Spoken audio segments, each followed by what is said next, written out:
Welcome, everyone. Welcome to Bedlam and Discord. The chaos that will happen tonight is undescribable, mainly because of what happened last week, partially because of what happened at the end of our last season, which you can find over on Bedlam and Discord. But I guess the big reason there's going to be a lot of chaos, folks, is that these four players have shown up once again. That's right. I may be Nathan, the DM, but just look at what is happening. There's just so much happening already. And players, before we get to you, I do want to point out, we've, already, before we even got going, we've got some new people in the chat. We've got some old friends in the chat, and I just love it. We've got Daddy Cryptid is here. We summoned Daddy Cryptid somehow. We just, boom, summoned. That's the first I've seen of Daddy Cryptid. And then also, the New Experience Network is here for their own new experience, enjoying this show and chatting it up with us. Yes, and as It's Lucas Martinez says, and now, paragraph 2. I got through very little of what I prepped last week, folks. I just gave... Look, I had a long leash for the players last week. And I think that worked out for the betterment of everybody. Because whatever happened, I know Penguin Witch Doctor was saying how much he loved it. Look, it's been a good time. And to keep the good times rolling, we got to make sure you know who your players are. So we're going to do what we did. Now, how did we do this last week? Did we have everyone intro themselves at the beginning and then, I think, talk about the others at the end, right? That was the format? Yeah. So I'll let you intro yourselves to start, and then you can talk about each other. Just a heads up, because I forgot. That's going to happen later. So, Lamar, why don't we start with you? We never really start on the bottom row. Lamar, why don't you kick it off? Everybody, dear lads and lasses, my name is Lamar the Con Guy. I am playing the grumpy peace cleric Tano.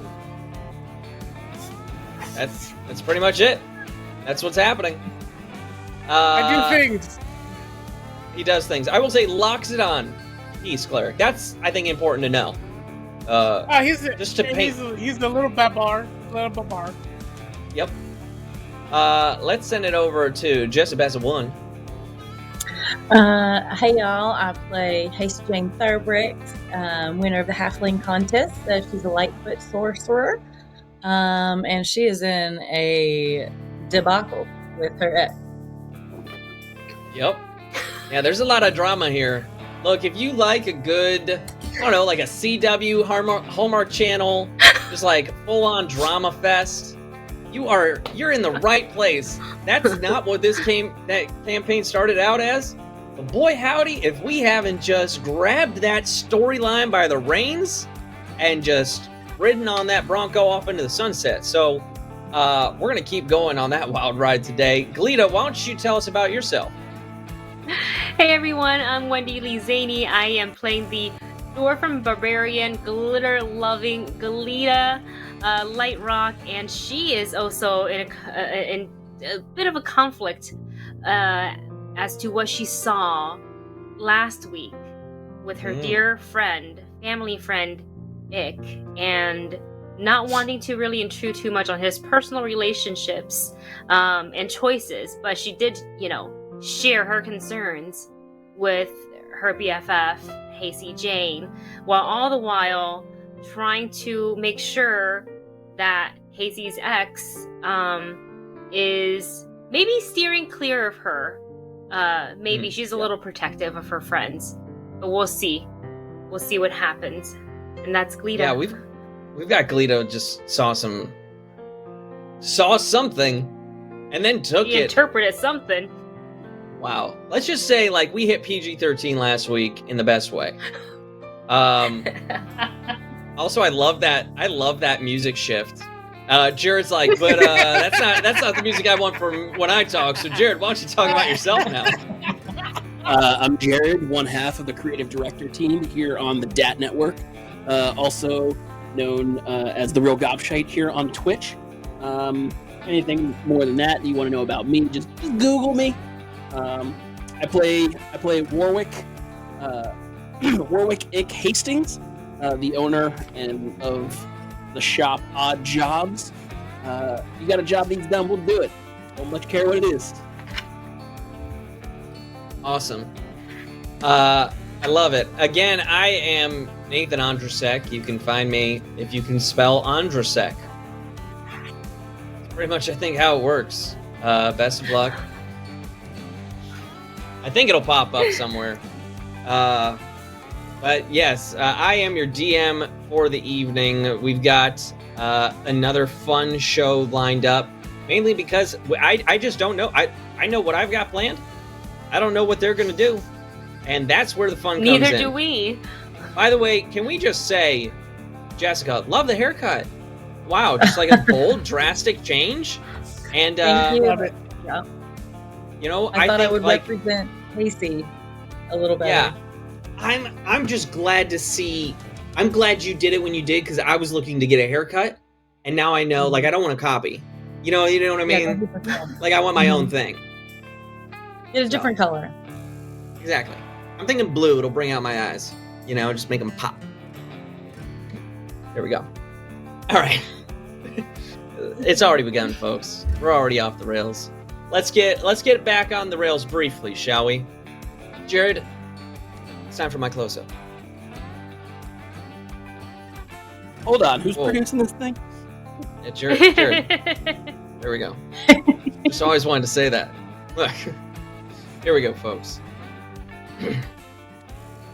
North of the cloud peaks, along the coastway, sits the small city of Mayron. Night has fallen, and the lanterns around the city are doused one by one. Mayor Gunderson looks over a small packet of information from a land he's only recently learned of. Their trade proposals and culture intrigue him, and he looks forward to days shrouded less in darkness and more in the light of a world coming together.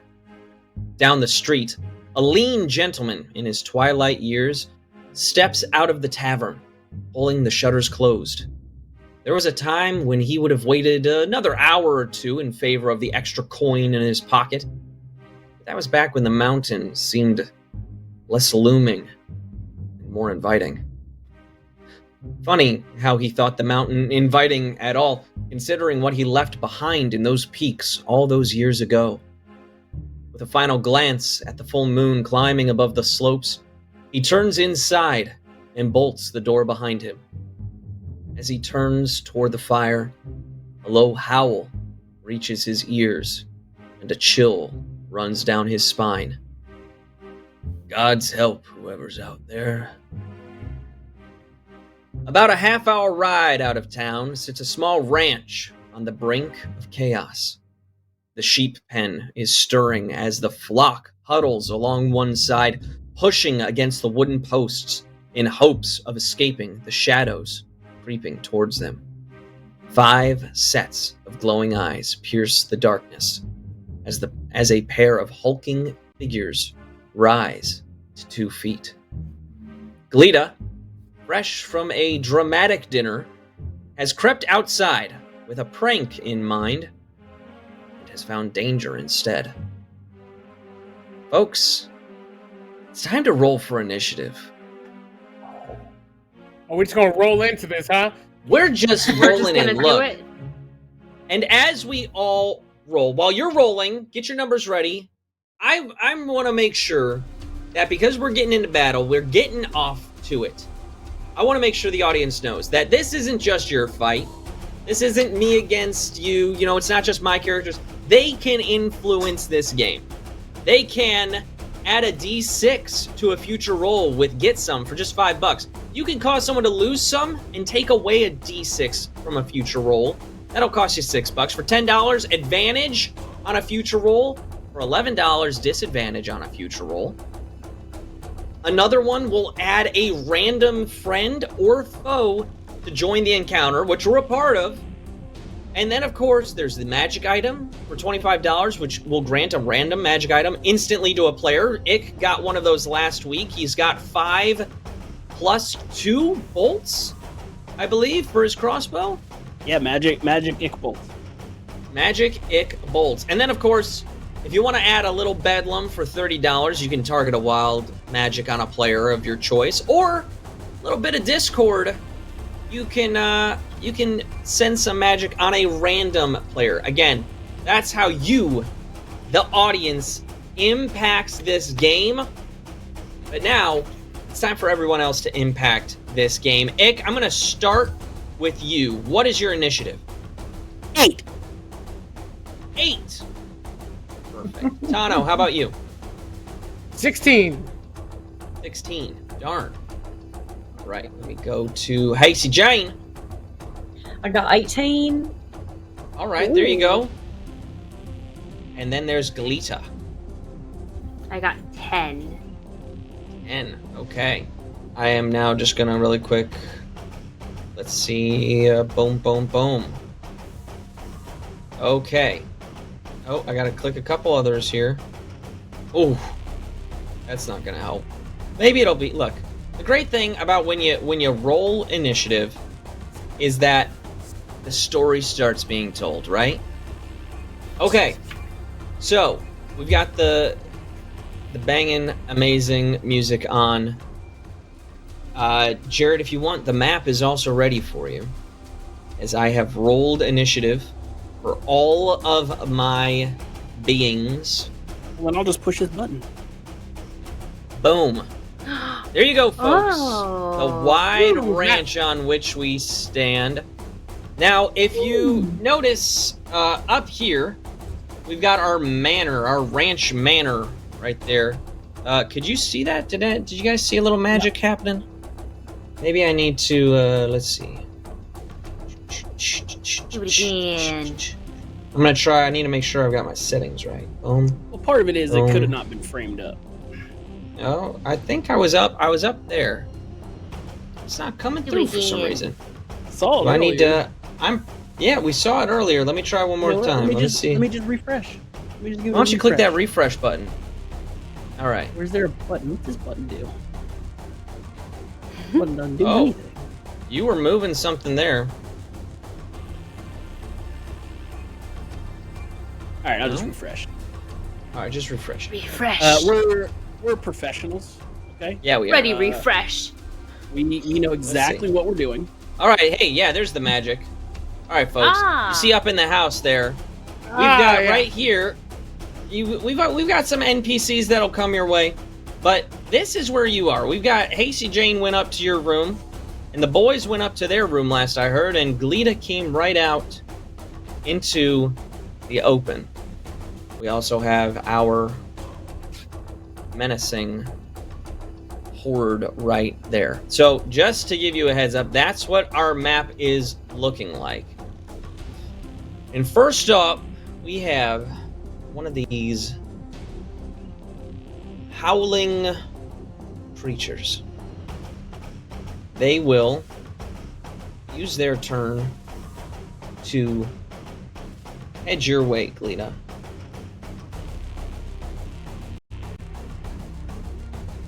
Now. Oh boy. I gotta make sure I'm doing this right. Let's see. Okay, yeah, Turn that's down what I for thought. button. Now because So much is they happening. are gonna Best music move video their ever full movement to you. I think I need to do this. Let's see. Oh boy. The logo's kind of in the way. I'm gonna move that. Okay. They have moved 80 feet. They are heading your way. Next up, from the bunkhouse, you hear a voice call out, "Wolves!" And good friend, a half-orc barbarian that you recognize, comes jogging out into the fray. You would recognize this as Zog, using your dark vision, one of the ranch hands that met you on your drive back into the ranch. So Zog seems to be out in the fray. You see him wielding a quarterstaff. You see him just wielding and spinning this quarterstaff, and as he runs, you see, like from a distance, you see his speed pick up. You just see like him roar out as he runs into battle. You think this guy is ready to go.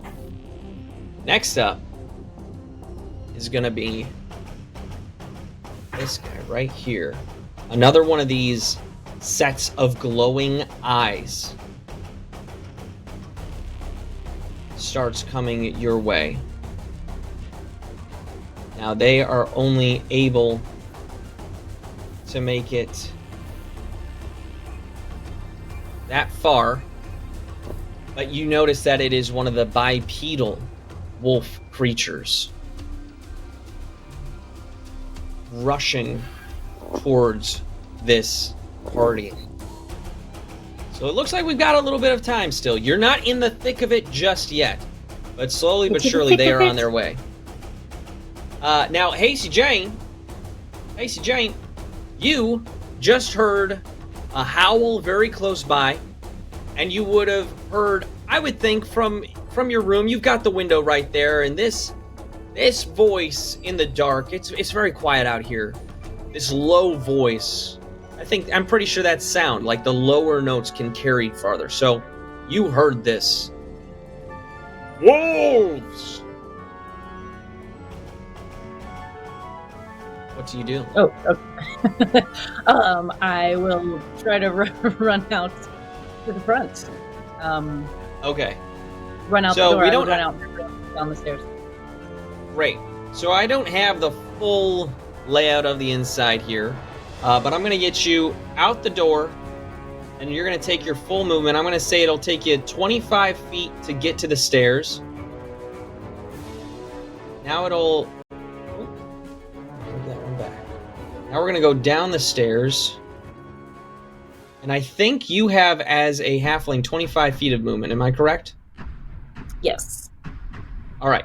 So you are at the base of the stairs, going as fast as you can to the front door. You are on your way.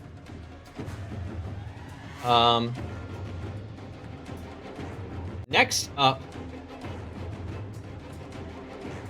steps out the elf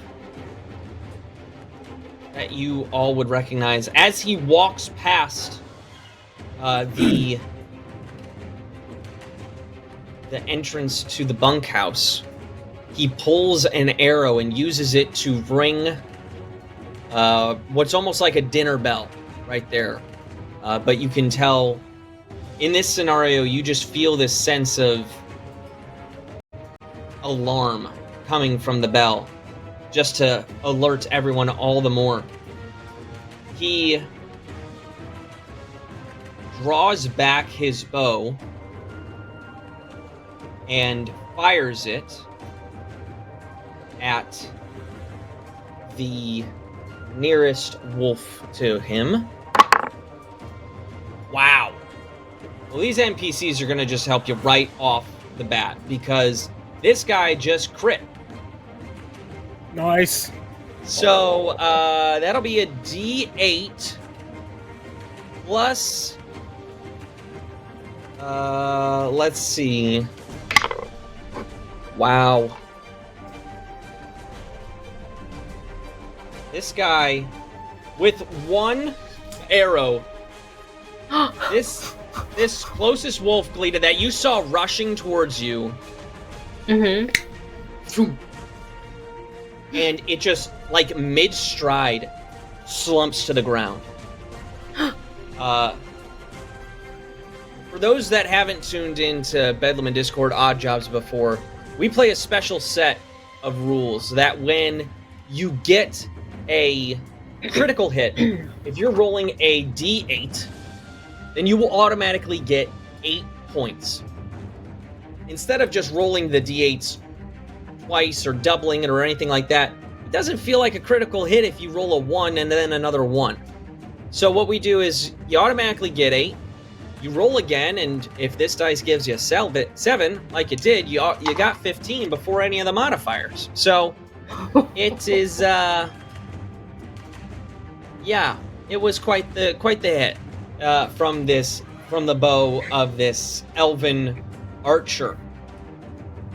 A wolf corpse is lying in the grass, and this spurs on this other werewolf across from you, Lita. It is going to move towards you at its full movement. I'm going to take away 5 feet of its movement because it just bounds over this fence to head as directly towards you as possible. Now the sheep, I didn't put in every single sheep because we did that once for a game. And boy howdy if it wasn't the toughest thing selecting each sheep. So let's just, as a group... my immersion. I'm so sorry. Look, see this magical area right here? There's just a bunch of sheep running away from a werewolf. Exactly. There's a little sound effect for you. He said werewolf. Look. Not wolf, he said werewolf. Yeah. Where? Like a bipedal wolf creature. Come on, folks. Like, I know you're smart enough. Am I? Tano. I guess we'll find out if you're smart enough. Tano, it's your turn. Tano will go, God dang it, and will rush out of his room to go out the door as far as he can. Great. So you get into the hallway there.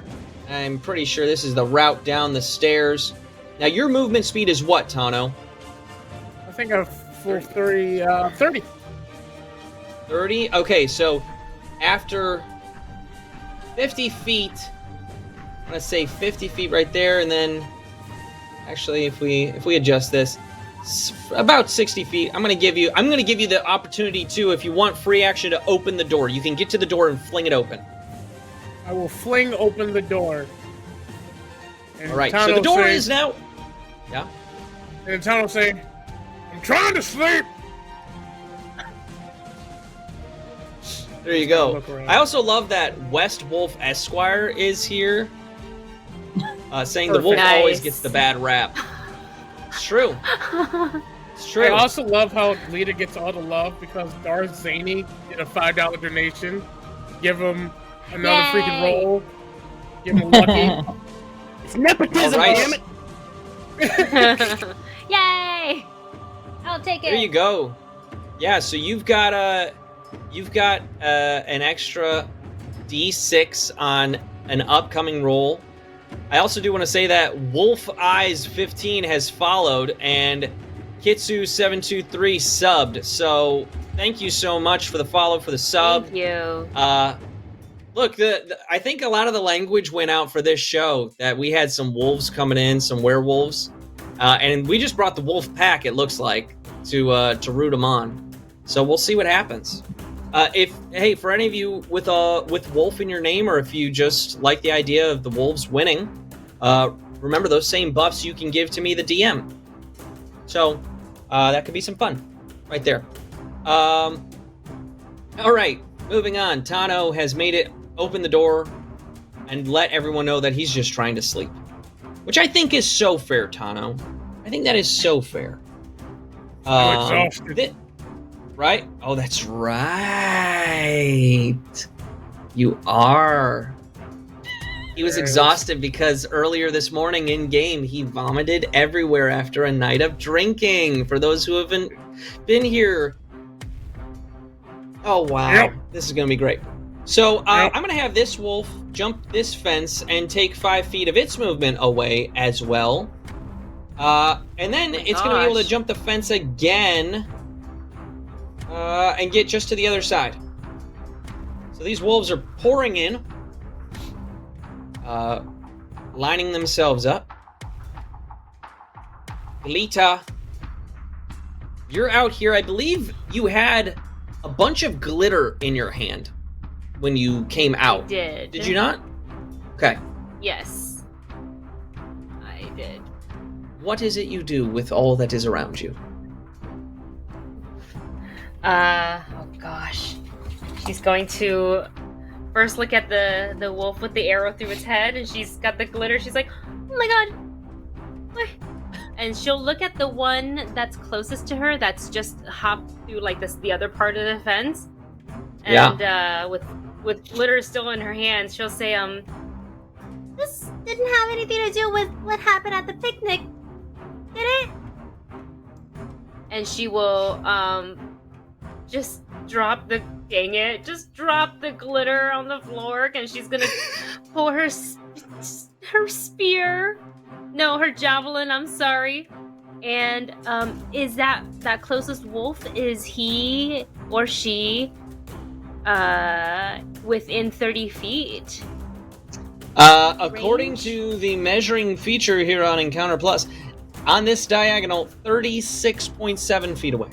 No! I will move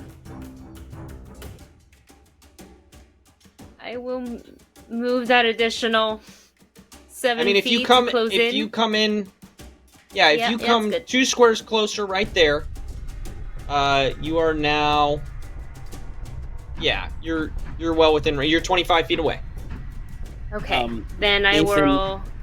You should know that West Wolf Esquire donated 1,000 bits to give you a lucky. Oh Yes, my West gosh, Wolf even Esquire. the It's because it's playing wolf. field. Boom, baby. How Look, dare West you? Wolf Esquire, you may not know, but on this network, years ago, I also played a werewolf. So, like, we're just vibing tonight, and I love it. I love it! Okay. You want to throw your javelin, is that right, Glita? Yes. Fire away. Okay.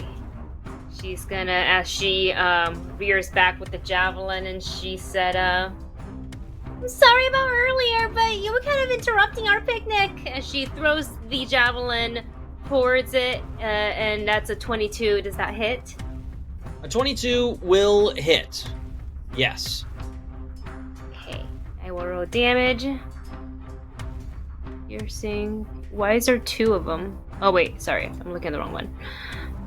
That is 9 points of piercing damage. Okay, you throw this javelin, and it buries itself deep into this wolf. You think you see a large splurt of blood come out the side of this wolf, but it is enraged, and so yes, a splurt. I did say splurt. Splurt. Splurt. Splurt. Splurt. Splurt. Pretty sure that's perfect description for what happened with the blood. Can Glita, can she, as a bonus action, draw her great sword? Yes, you and may. say, Don't bleed on the sheep. We just got them here. Don't bleed on the sheep. We just got them here. Well, there Glita stands with her sword in hand, and her missive to the enemies. Ick, you are up. Yes. There's a lot of noise happening. Yep. Did I hear the exclamation of wolves? You may not have heard, from your point back in the house, you may not have heard wolves, but I think you would have heard the bell. Okay. I will run. jumps out of bed, throws on his duster and his hat, grabs his crossbows, kind of shoulders through the doorway, and right across the hall into the door that's on the other side that gives me a window that presents kind of the front of the house. Okay. So I imagine so- I'm kind of second floor looking out over things. Yeah, we're gonna say you come out here into the hallway, and because if you went in, I'll use the magic again. If you went here, you would have the front of the house blocking you, right? Right. If you went right there, so we're gonna move you over along the landing, and up here, you actually you enter the room right across. There's a small room right across from the master's suite. It looks to be the study where a lot of the business is done. And you push open the window and look out into the darkness. You do see some shapes. There are a number of lights spilling out. You know, we do have light coming out from the doorway, but picture this as nighttime. So it would be a little darker. In fact, let me see if I can. That's too dark. Oh, that got so I got dark. dark vision, haha. I see How John about Cena. How's about that? All right. So, that's where you are, but I'm gonna see. Let me see if I can add a light source for you, because you do have. You would have an extra little bit there. I'll look into that. You have gone though, nonetheless, and I'll try to get to that before your next turn, just to add a little bit of the light. But that is that. In fact, you know what? I'm actually gonna. Everyone just pretend that we see that, because I think it'll be easier for the fans to see the map itself. So you're saying if they're down kind of in the yard looking back up at the house, they see the silhouette of a man in a duster with a hat, maybe a little light reflecting back on him, and just his underthings and a jacket with Holt standing in the window with two crossbows. All right, that's all I want. That's exactly what they see. Yeah. Thank you for that picture. That's all in our brains now. Are you dual wielding crossbows? Heck yeah. Jesus.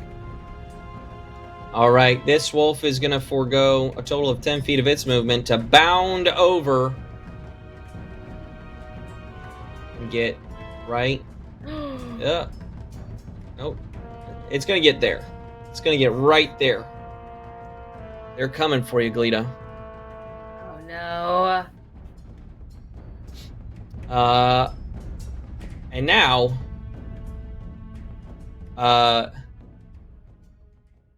you've got, from behind you, Ick, you hear a light set of feet running.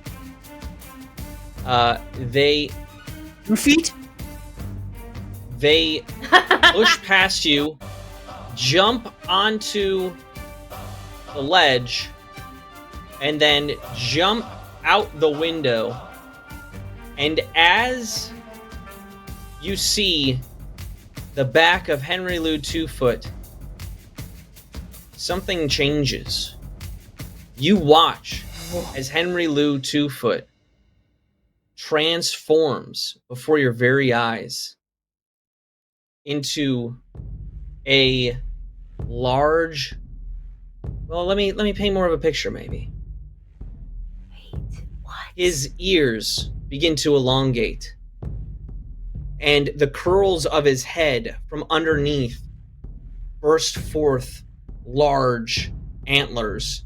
His torso elongates, and as his hands reach towards the ground, you see them turn into long, slender legs with cloven hooves.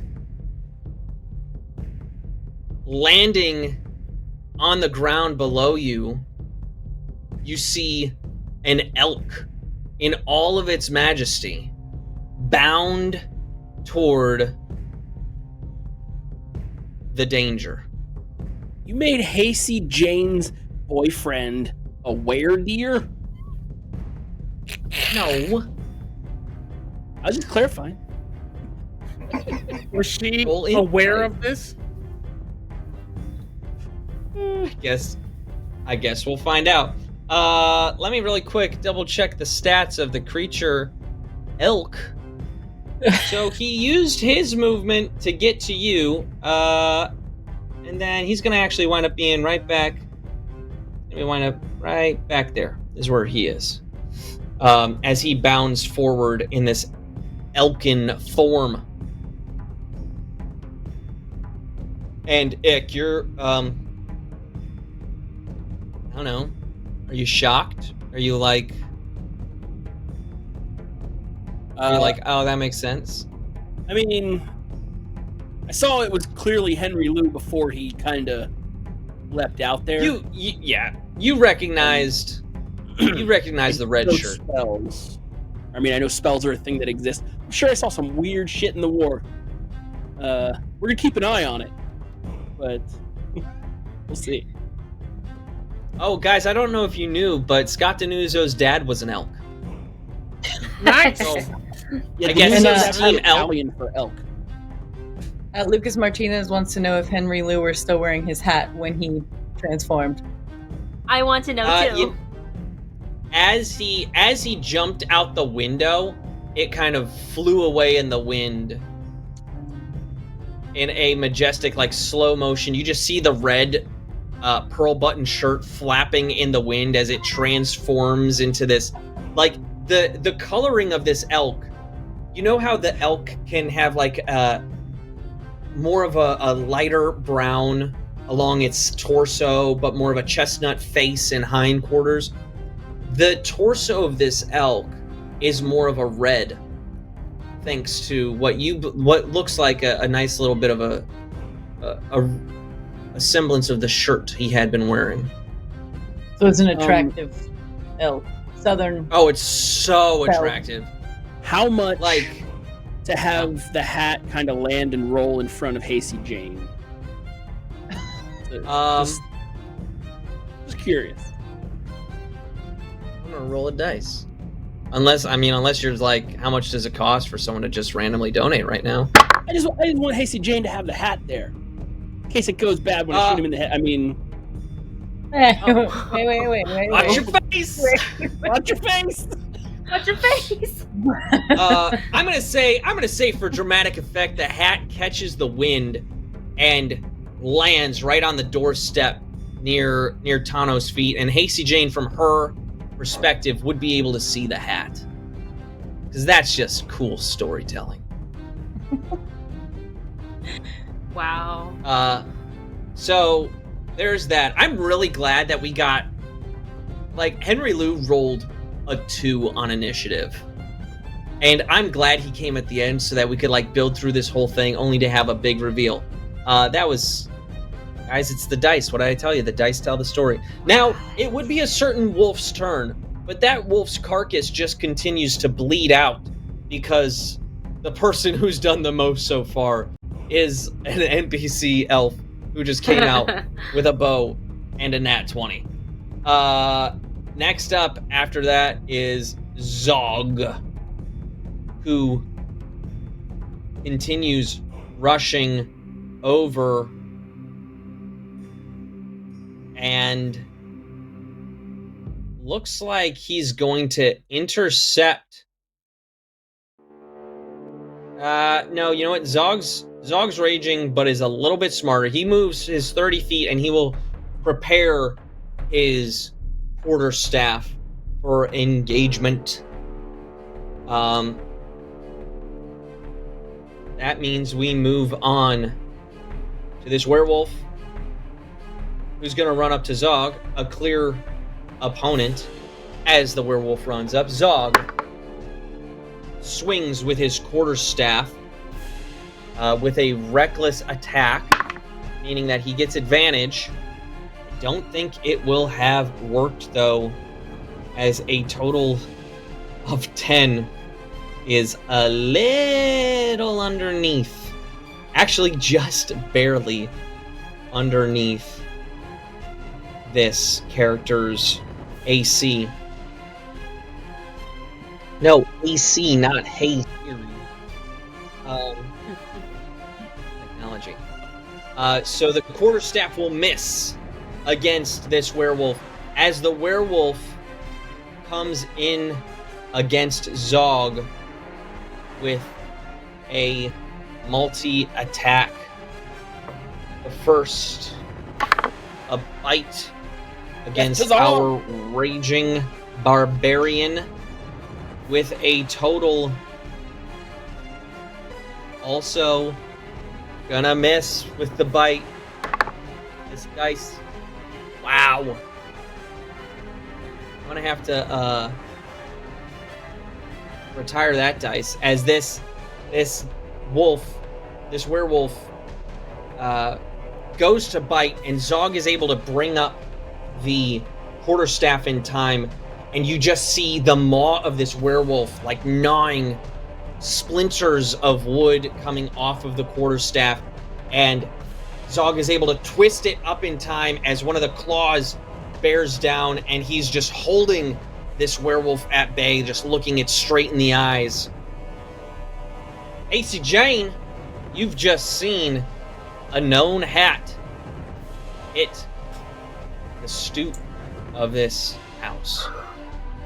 And how many feet away am I from outside? Like 10? You 5, are 10? only, I'm gonna say 15 feet away from being outside.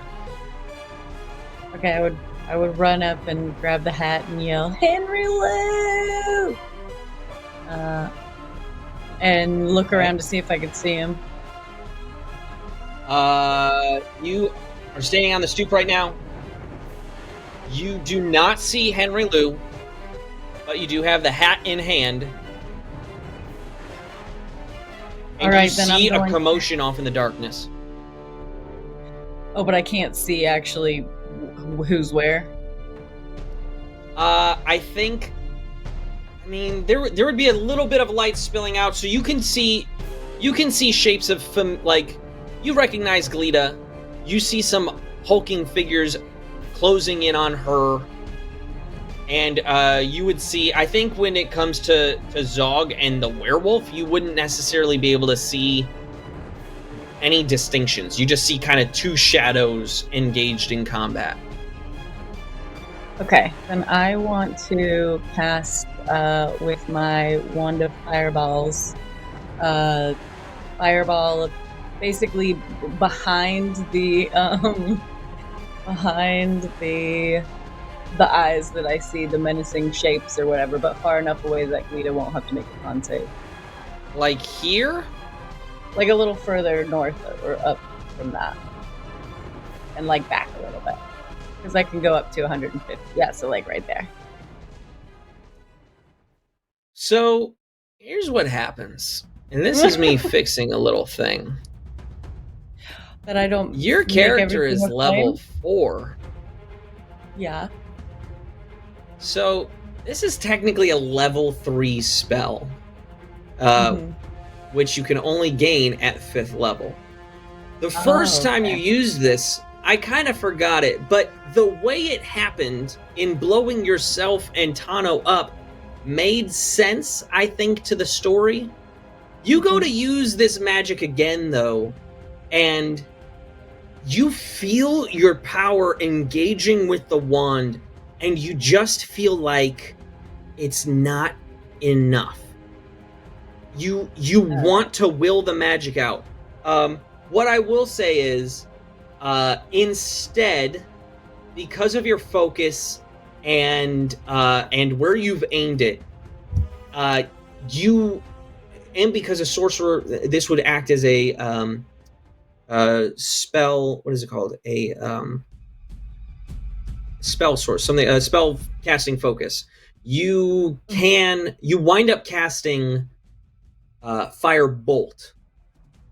So you still cast an attacking spell that will, I will say, hit. You can roll an attack on this wolf, and we'll see if it happens. But you're under the impression that to cast Fireball through the wand will not work until you're a little more powerful. All right, let's see. It's 10.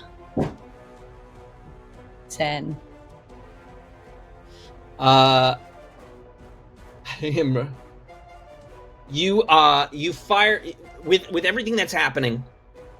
With what you thought was going to be a saving grace for one of your friends, you were aiming again for just this space. You wanted to keep it away from Glita, and you wanted to envelop these two wolves with your fireball. And because of that, this beam of fire just flies, barely missing both wolves, flying in between them and harmlessly hitting one of the fence posts across the way. You have just barely missed. Is there anything you want to do with your bonus action, or are you good? I don't. Yeah, I don't have. At this point, no. Okay. No bonus. All right. Then your turn is over, and we are on to the archer, who is doing so well. Recognizing the threats at hand, the archer will fire his longbow at the farthest hulking figure, hoping to stop it in its tracks. He tries to get a bead on it, and with a total, yeah, he hits. He hits. You see this arrow fly through the dark. Lita, you can make it out as it enters the thigh of this werewolf coming towards you. And I just need to do math now. There we go. But as you see it enter, you feel as if it did not affect the werewolf as much as you would hope.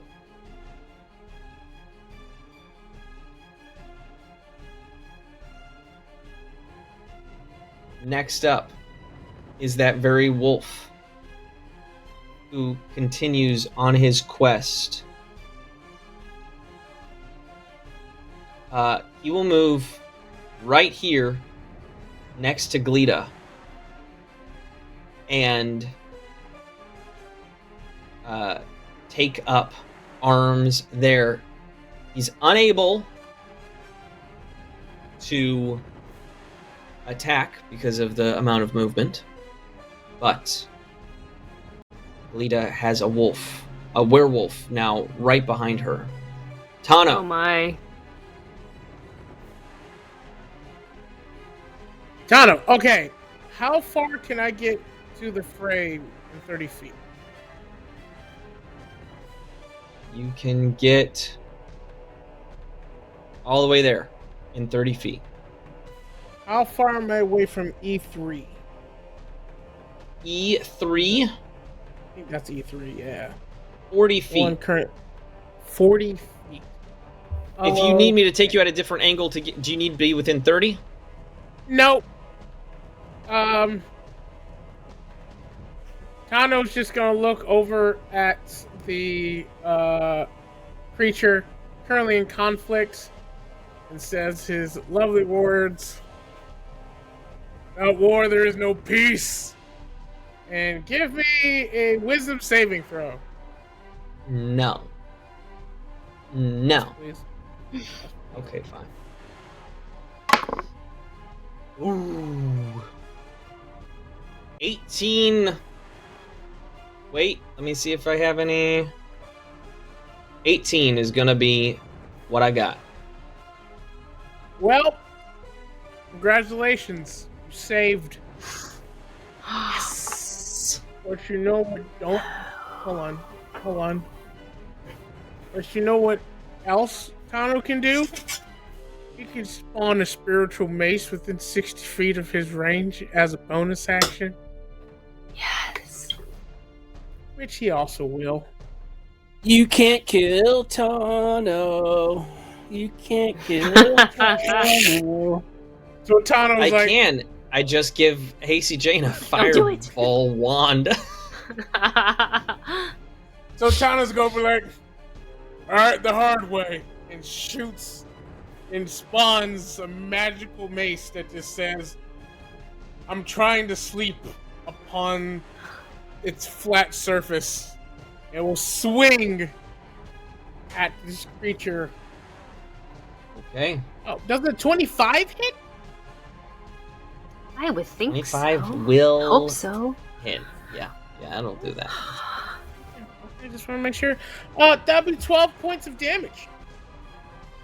All right, and you think, Tano and Glita, as you now see this creature, you turn, Glita, and you see this creature eye to eye as it is bearing down on you, and then from the mist comes this gleaming mace that you see. What was it? I just want to sleep. Yep, it just there. says, I want to sleep on the side of it. And now, your attack rolls aren't at disadvantage, correct? It is. I believe it's just ability saving throws. Abilities, yep. Just ability. I'd be broken at one level. Okay. So it this mace materializes and just clobbers just right into the back of this wolf, and you hear it growl and look over at Tano and then look back at you, Glita. This werewolf is not happy. As free action, Tano go, bring it on! And, raid! Yay! Raid? Raid! The Norse Hey. Foundry Hey. coming over! Hey. What? Welcome, everybody. Thank you, Norse Foundry. Norse Foundry. Hello. Found the Norse. We here. Is it Norse Thank you Foundry? so much. Use that You code. said Norse Foundry. Norse Thank you so Foundry, much baby. for joining us. So excited to have you here. We've got KJ Dawson 80 who says hail. That was just their first time in the chat, so I wanted to call it out because I thought it was a good one. Welcome. They hailed us all. Welcome. Welcome. We also had Nuke Lane who was like, oh yeah, which I just picture Oh, yeah. Kool-Aid Man breaking down the door. Well, wall. Kool-Aid Man doesn't use a door. Seriously, thank you all for joining us. We are mid-combat as these wolves and werewolves have invaded this wonderful ranch. And, yeah. Tano, after that bonus weapon, or bonus action spiritual weapon, which I only enjoy when I'm playing a cleric, Mm-hmm. is that your turn, my friend? I think that is all my economy. Okay. If that's the case, this wolf is going to drag its bloody self over to Glita, and it will bite at advantage because one of its friends is right there. The pack tactics. And with a total of 17, I believe that will hit, will it not? It is a hit. It is a hit. And so I will find my dice, and I will roll my dice, and I will only get 5 damage on Glita. Damage? But Glita has not started raging yet. Nope. And so that's fun. But you know what? Now it is Glita's turn. She's going to wince in pain. Ah! And then she'll look up at the two. She'll look up. Literally has to look up at the two wolves. Hands on her greatsword and said, You're gonna be mad that you woke up Mr. Tano! She's going to bonus action rage. As glitter kind of off of her. Yep. And she will The take one a werewolf- swing. I was just going to say, the one werewolf that's behind you, because I don't know that you moved too much forward. I feel like there's that pile of glitter on the ground, and it, like, stepped in it, and it's actually looking down at this pile of glitter as if it stepped in poop or something. It's like, oh, man. So are you going for W3, or are you going for E3? I think One E3 is a is the one that wolf? stepped in the glitter, right? Yeah. Alright. I'm now mad at that one, and as I ready my greatsword, I will look up and say, I was going to use that later! and I will slash upward at the wolf. Okay, roll to hit.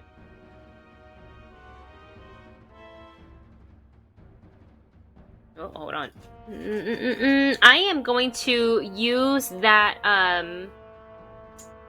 donation that I got earlier for Yeah. Get Some, and I'm going to add a D6 D6, to this roll. So I'm going to do that real quick. Oh my god. I wrote a 1. No. I wrote Is a that 1 is that a 1 on the D20? on the D6 because I got to add a D6. Oh, okay. So Yeah. I for a total of 13 is what I rolled. As you swing your greatsword, you do in fact find purchase. You do not.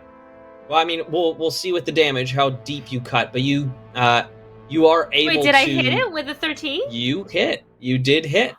Oh, okay.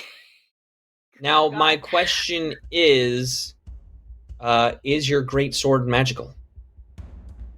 I don't believe it is. Okay. Roll your damage then, and we'll see what happens. Okay. Please. That's 10 points of damage. 10 total points of damage. You Oh, don't wait. think it did that No, much? I have to Oh, add. Don't I add +2 melee damage with strength because I'm raging? Oh, yes. So, you add. 12. So it's 12. Okay. Yeah. You don't think it did 12, but you did hit the hulking werewolf behind you, grazing its arm and causing it to snarl again in your face. In your face? Ick. I'll try to snarl believe- back. Perfect. It is. It looks quizzically at you, and I believe that is all. Unless you want to try moving. I'm gonna stand my ground. I don't know how I feel. Well, yeah, I'm gonna stand my ground. She's mad about the glitter. She's not seeing straight. Okay, Ick. All It is right. your turn. Am I within 30 feet of E3? No, probably not. No, you are 60 plus feet away from E3. So I'm gonna be at disadvantage on that bad boy. But I'm gonna do it anyway, because why not? Haha. Okay. Ick reaches back, cocks his hand crossbow, takes aim, and you guys hear from the window behind, like over the bell going, you hear, "Watch your face!" As as I fire into towards I guess Gleeta's right there, huh? Yeah. Yeah, and you're rolling at disadvantage, so let's see what happens here. Okay, so my disadvantage was an 11 on the die, which ain't the worst. So that modifies out to be a 19 to hit. You were going for E3, correct? Yes. And what munition did you use? It is just a regular bolt. Great. Roll to hit, or roll your damage. Doing it. Do it. Max damage, Dragons and Things logo. Boom, baby. Which is gonna be, I got a math, which is dumb, and I hate math. 10 damage. 10 damage. Again, you do not think, Gleeta, you're right there. You see this crossbow hit the shoulder, and you would think that the shot that was made, the crossbow would go further in. But you can still kind of see a bit of the bolt head sticking out, as if it wasn't able to go as deep to cause as much damage. But you did continue to piss off this werewolf. So we'll see how that goes with Gleeta in the future. Yeah. You know what anything I else want to do? What do you want to do? Talk to me about it. Let's go. Let's talk this out. Yeah. Okay. Actually, I forgot all about that. All right. It's been a hot minute since we played this. I played this character. Yeah. Mm-hmm. Seeing the crossbow bolt not penetrate fully, I'm going to utilize my action surge and whip out my dagger and huck my dagger the full length of the 60 feet at this thing. Now, okay. Will that also be disadvantage? See, that first shot shouldn't have been disadvantage either, because I am a sharpshooter. Okay. Which allows me Well, you hit to anyway, do it. so Yeah. But I'm going to take a -5 to hit here in order to add 10 to my damage. So yeah, that's a hopefully thing. Hopefully I'll hit, yeah. And I'm not going to go watch one. your face because it's not the crossbow. So. Yep. Okay. All right. 26 to hit. Yeah, that's gonna hit. Yeah. Or so much damage. Not really, but some damage. Okay. I mean, when you add an extra 10. 17 damage from my dagger +1. Wow. Okay.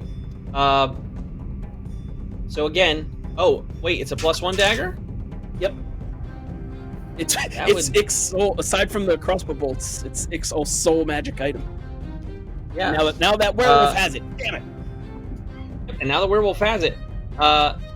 So because it is a magic dagger, I think I really like this idea that you hucked it, and because it's a dagger, and like this is like over right at 60 feet, you actually pin this thing's foot to the ground. You see that kind of like that dog-like foot just impaled by this dagger, and it sinks to the hilt. And you know, Gleeta, as this thing, you know that Ick has done some damage. For my movement, it's not going to be as fluid as Henry Lou.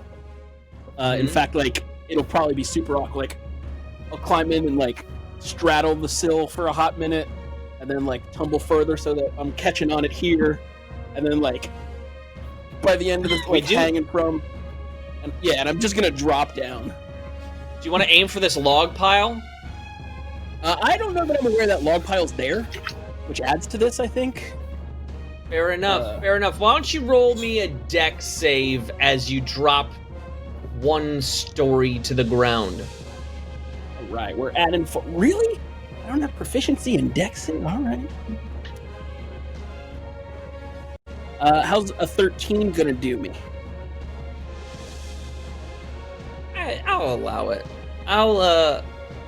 You hit the ground kind of rough. I am going to say this because you did take a bit of a fall. You lowered yourself.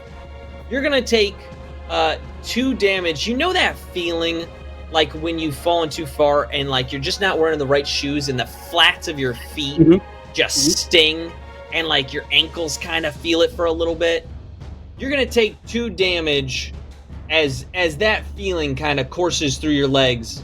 But other than that, you made it down without issue.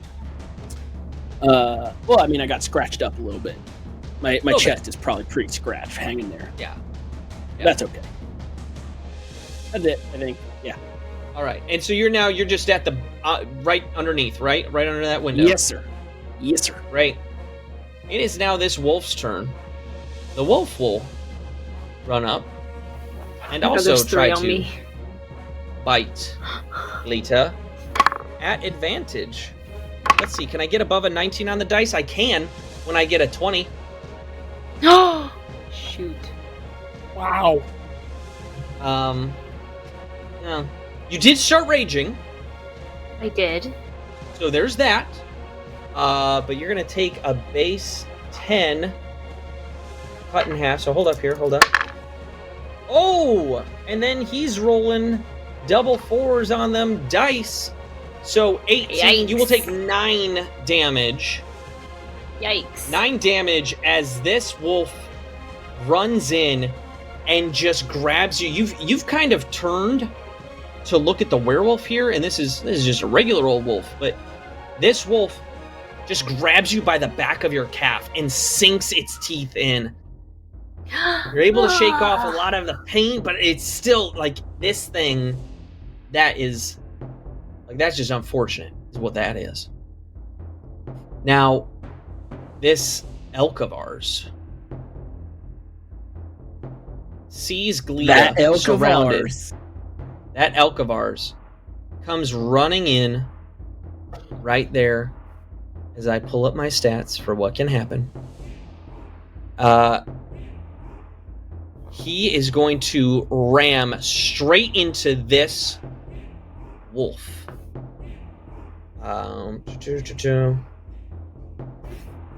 And I have to roll the dice first. With an 18 on the dice, Henry Lou Elkfoot is going to decimate this dude. As I don't think I even need to roll for damage, but I'm now going to roll the 3d6 of damage that Henry Lou is going to do. Yeah. 11 plus 3, 14 damage on this. The wolf 3 here is beyond dead. And the carcass of this wolf is flung over here as Henry Lou 2-foot just brings up those large antlers and just flings the carcass of this wolf. Henry Lou has gotten in on this battle. Now, we also have Zog in the fight, still engaged 1-on-1 with a werewolf. He will hit with the quarterstaff and do a d8 of damage. It only does a total with his extra bonus damage. It only does a total of 4 damage because Zog is not using a magical quarterstaff. The werewolf responds. Now, because Zog has been attacking recklessly, the werewolf gets a number of attempts to hit. The bite for the werewolf will hit. The claws will miss as the teeth sink in to Zog, right on Zog's neck.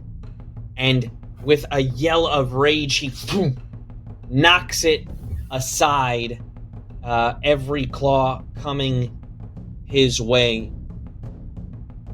The bite will hurt a little bit, but not as much as it could, thanks to the raging nature of Zog. This will only do a couple points of damage, but the thing for Zog now is that Zog has to do a Constitution saving throw, and you see Zog. The reason he hits the claws away is because he roars in pain, and you see his one arm eventually go limp, and he starts to sway on his feet. That is Zog and the werewolf. Hasty Jane, you are standing in the doorway witnessing all of this. So can I roll a perception check to see if I can gather that it might be Henry Lou? Yes, you can. Yeah. That's going to be 16? You're looking at this elk, and you know that pattern. You know that coloring. You're like, that looks almost exactly like Henry Lou's red shirt. And then you see, as the elk kind of brings up its antlers and tosses this wolf, it kind of looks back at you, and you know those eyes. You know somehow you're looking at Henry Lou Twofoot. Dreamweaver just starts playing in my head as slow motion as I see him look back at me with his antlers. He gives like the head shake and the steam comes out the nose. Oh yeah. You even see in that moment, for whatever reason, he kind of rears back on his hind hooves and like just does that majestic like slams down and like is essentially saying, "This is my land." I would notice. I think I'll be, shake myself out of it and notice Glita being attacked by two wolves during all of this. Move forward 25 feet and then aim at E3. Got it. And I will do a Ray of Sickness. Ooh. Okay. That's gonna be a 12. A 12. You fire off this ray of sickness, and you look and you feel like this werewolf sees you running before you even fully make out its shape. Its eyes are locked on you, and it understands what's happening. And it goes to hurl itself, just kind of move out of the way, and is trapped by the dagger holding it down to the ground. As this ray of sickness washes over it, roll your damage. That's gonna be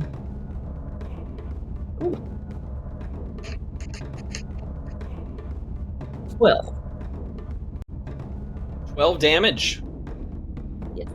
This ray of sickness washes over it, and you see it like double over, and it kind of has those chills wash over it of a fever, and cannot stand, and then rights itself, angry, feeling weak. You've definitely done damage to this. And is there anything else that you would like to do? Just do the same thing that Henry Lou did to me. I'll just like look away and turn back and do that. As you do, have you taken the flowers out of your hair yet? I was up in the room, so probably not yet. No. Okay. So you had the flowers, but like now you're silhouetted against the door, but like there's a little bit of glitter that's been kicked up, and a few of these flowers start falling around you, and the elk kind of looks back and is like,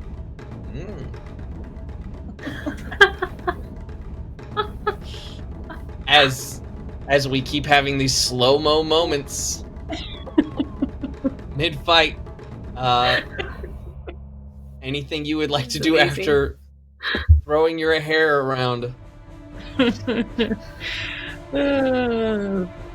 No? All right. Okay, we're gonna keep it moving. Where is it? Okay. The archer. Forrest sees Zog kind of stumble backwards and can't believe what's happening to his friend. Will move up, moving around, and will fire a very... You see this... You see this glowing beam as he pulls an arrow and knocks it.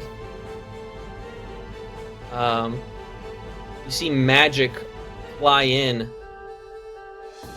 as he fires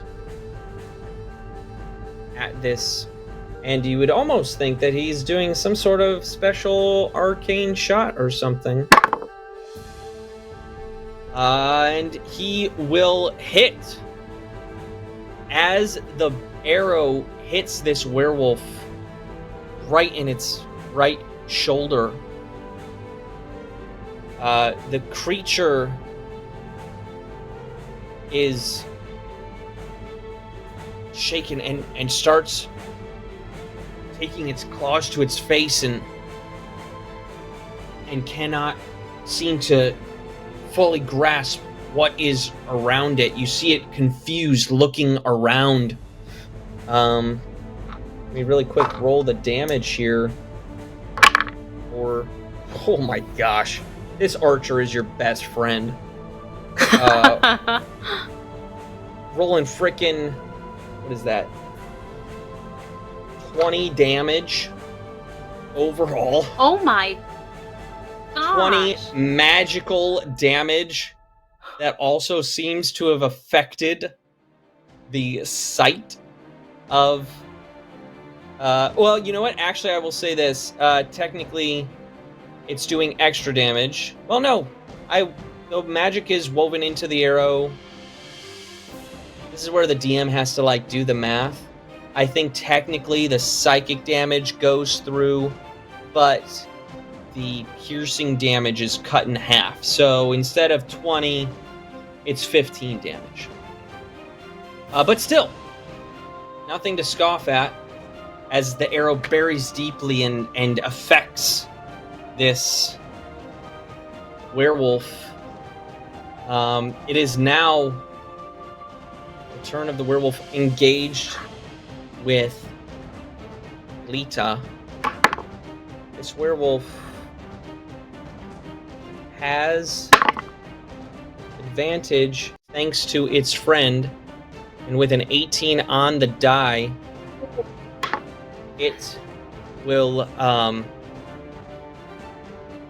hit you. And I will actually say, I forgot one component of this. The werewolf that was shot with the arrow, claws at its face. It looks like it can't fully grasp its surroundings, and then shakes off the effect. It was supposed to roll for that, and it won. I was like, that's super. I'm like, moving on. I'm like, that is OP. This dude's just blind now. But no, it shook it off. Glita, you're being bitten. Yeah.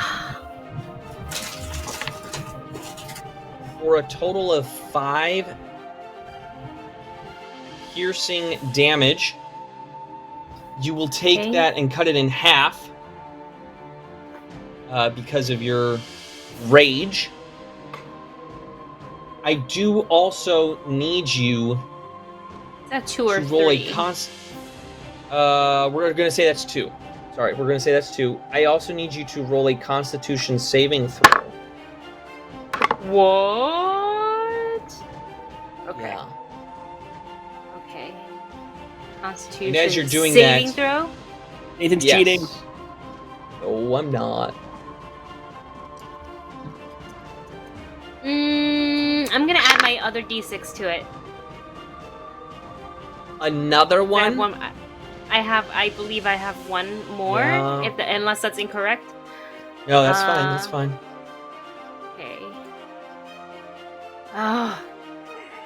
Maybe it saves? Okay. If you're ready for the number. I am ready for the number. 10 for the Constitution saving throw. As you feel the teeth sink in, you feel a dark presence course through your veins. And then the claws fall down upon you, dealing another. It's 8 damage, but you will have it, and you will only take 4 damage. Okay. So your first damage was 2 and 4, so a total of 6 damage to Glita as this darkness fills her. Tano. Okay. Got a little bit of action economy to do. First thing. Yeah. E3 hasn't moved, has it? It can't. Its foot is pinned to the ground with a dagger. I was gonna get hit with the spiritual weapon, which is 18. Well, it might. Oh, well, 18. yeah, it is. I'm gonna take 13 points of damage from that. Okay, so you swing this mace. The werewolf, after clawing and biting and coming up, Glita's blood dripping off its maw, rears its head back straight into your mace as it comes forward. And Glita hears this strong crack against the skull as the body goes lifeless at her feet, mangled and twisted as that foot was trapped in the ground with a dagger. Good. In time. Hey, I got my thing too. Perfect. And then for some reason, spiritual weapon is not a concentration spell. So, Oh yeah, it's broke. yeah, that's mad broke. He's going to cast Guiding Bolt at W1. Okay. Roll to hit. 20? Oh, by the way, I Yeah. did that at second level. I meant to say that. I did mean to say Oh, that. thanks. Anytime. All right. And it's going Roll to your take damage. 16 Roll low for points me. of radiant damage. Okay. I will say I'm gonna give you a little DM boon here. I'm gonna say Okay. you rolled well, but I'm gonna say you moved about 10 feet right here just to give you that better line of sight, because otherwise you're shooting past a giant elk here. Yeah, I appreciate that. Not Henry, 2 elk. Oh yeah, but just so you know, that bolt of light hits the wolf square in the flank, and you just see it pierce. This radiant energy just pierces through the wolf as it drops dead. Now, what else are you gonna do to ruin my game? And then Tano's going to look to his left and cast Shield of Faith upon our barbarian friend. It says, "Learn to move out the way, you idiot!"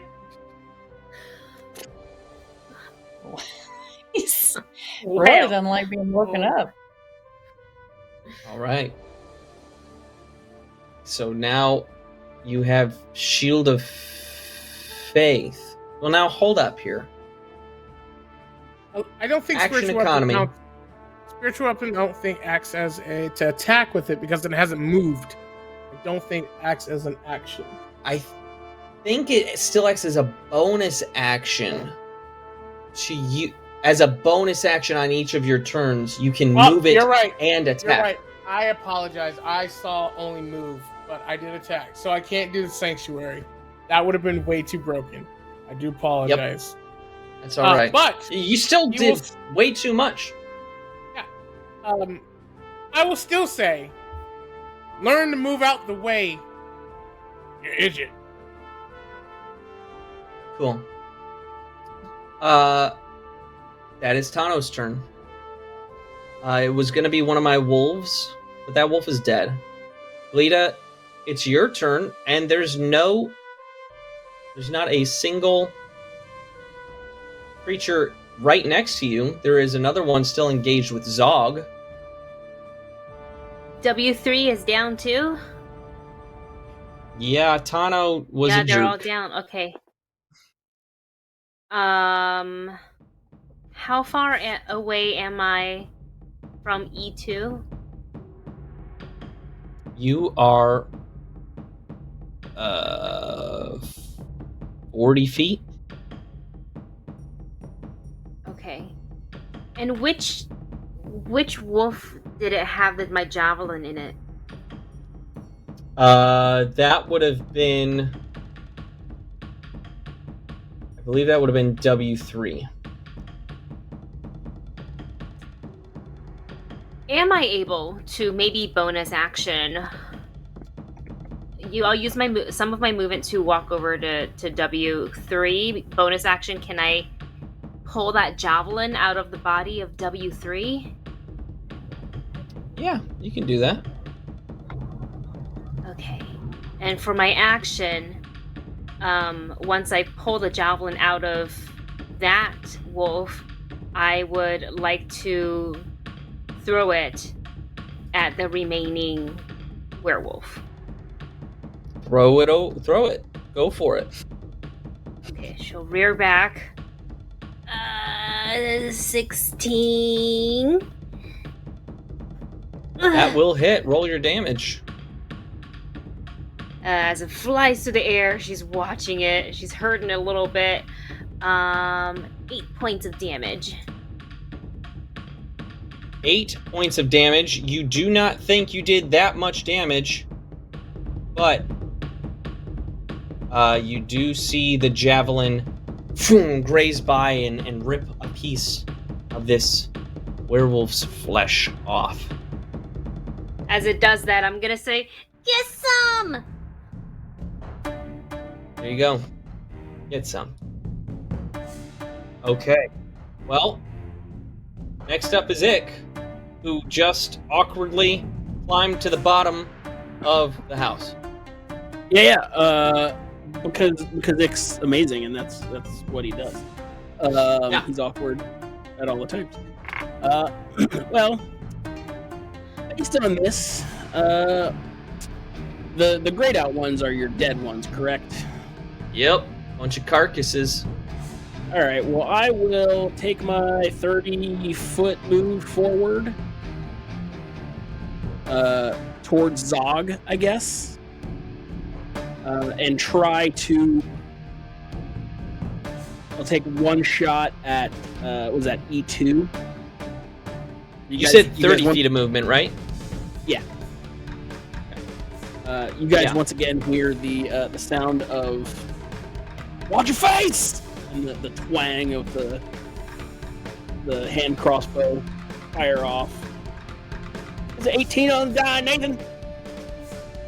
Oh, it's gonna hit. Yeah, it's not. This is just a regular thing, though. I should have taken the damage thing. 10 damage. 10 damage. Yes, sir. And you said that was a regular bolt, right? That was a regular bolt, correct. All right, so that, again, doesn't seem to pierce the flesh as far as you might have hoped. But... and then taking a look... really only Gleeta's the one that's been damaged, I guess. I'll just load another bolt and be ready to go. That'll be it for me, I believe. Got it. Well, Henry Lou 2-foot is going to see his friend hurt, and feeling that you all have this under control, Henry Lou, in the most graceful way, you almost wonder if this sort of thing's happened before. He kind of runs up and lines himself up with Zog and lowers his head and almost picks up Zog onto his back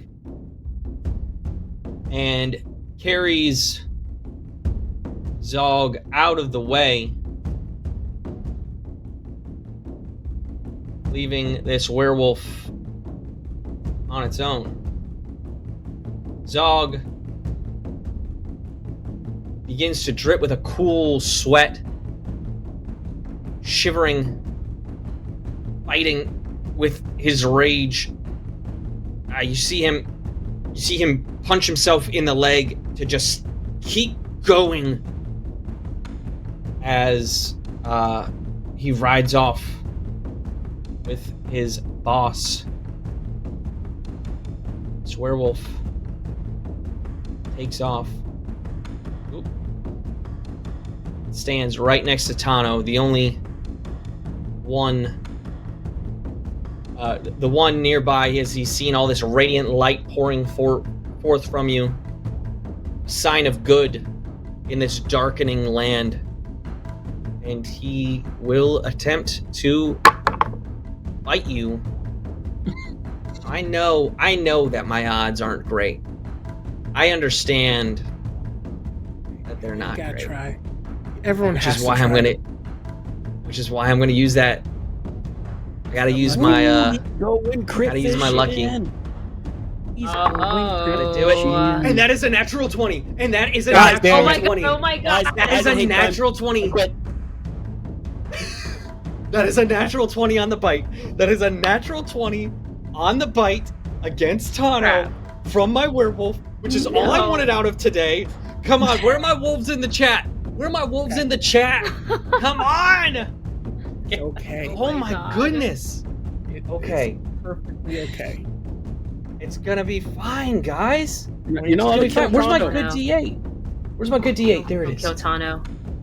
Fine. If you drop him in one round, that'd be amazing. Okay, so it's not. My good D8 didn't do what I needed it to do, but that's okay because it's still a total of 13 points of piercing damage. 13 points of piercing damage. I'm gonna really quick just roll my dice to see if I can hit you with the claws. Oh. Will a soft 20 hit? Yes. Yes, it will. Okay. Let me continue on my streak as you take, not great again, but you take 6 more slashing damage from this werewolf. That's not a little. And I need you, I almost did half damage to him. Almost. I need you to make a Constitution saving throw. Now, let me make sure. Stop turning my Is that- friends into And you have disadvantage from your exhaustion. Let me just make sure I'm not failing. I rolled 2 2s, so there's a total of 7. Tano, Mm-hmm. the beacon of light. You? Yes, what would Scooby do? Worst night's sleep ever. You feel this evil course through you. A darkness the likes of which you've never felt inside of you before. And we're gonna go to break. We're gonna be back in just a few minutes. I know we're a little past when we usually take a break. I hate everything that you're about. Let's go to a break really quick. Okay, we'll be back. Tune back.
The Tale of Garen and Friends, Part 9.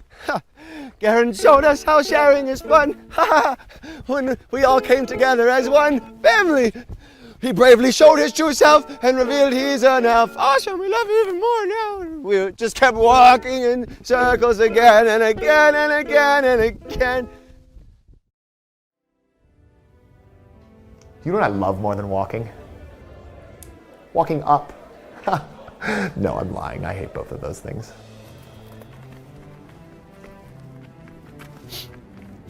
Guys, do you hear that?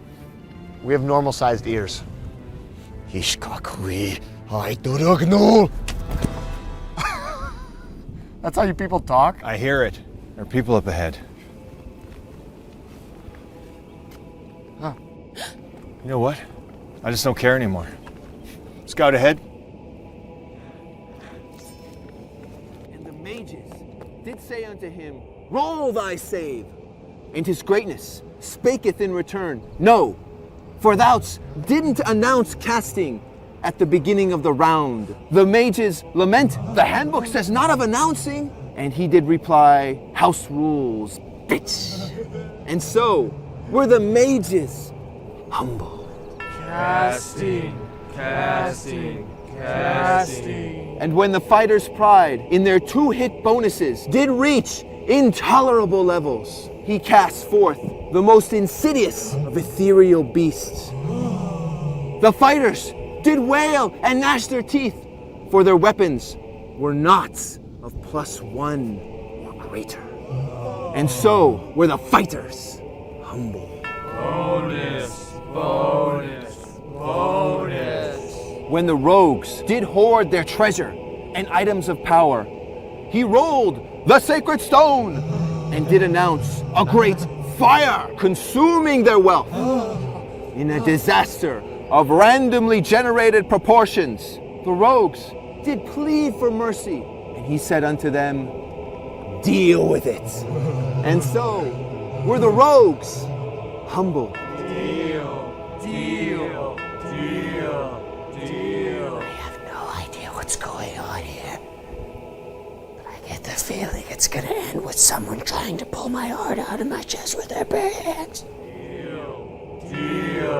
Deal. Outsiders? Don't mind us. You just keep doing that and we will go away. Stop! Are you adventurers? Yeah. Sort of. On a quest? Yep. Just headed up this mountain to slay a dragon. Brothers, rejoice! For we have been chosen for the great basement dweller. Is that we as in all of us? You! Why are we attacking? It is the will of the Dungeon Master, Who the hell is that? the decider of fate. He has brought us to you so that we may hinder you in your quests. But why? He has called on us to be a random encounter. Okay. That still doesn't explain why you're gonna make him bash the life out of you, which, by all appearances, he can do very easily. If we fall, then our lives will be given to you as experience, and your level shall be raised. Such is the cycle of life and death. Okay, you know what? I just don't care. Let's go. Wait! Guys! Every time! Let me talk to them. I vaguely remember hearing about these guys in a theology course I took back at the Druid Grove. Totally insane, but not evil. Hi. In times like these, we must remember that the Dungeon Master's will is not always hack and slash. Diplomacy does award much experience as well. I implore you not misjudge his intentions, for not all random encounters must end in bloodshed. Your words hold the sound of truth, but is your charisma high enough to sway us? Bring forth the sacred stone! What's the sacred stone, Angie? Angie, what did you do? Why are they going over there?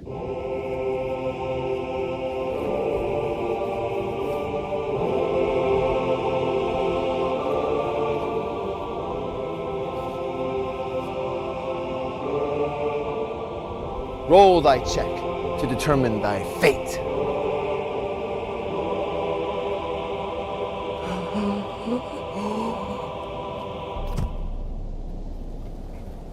Lena, reroll.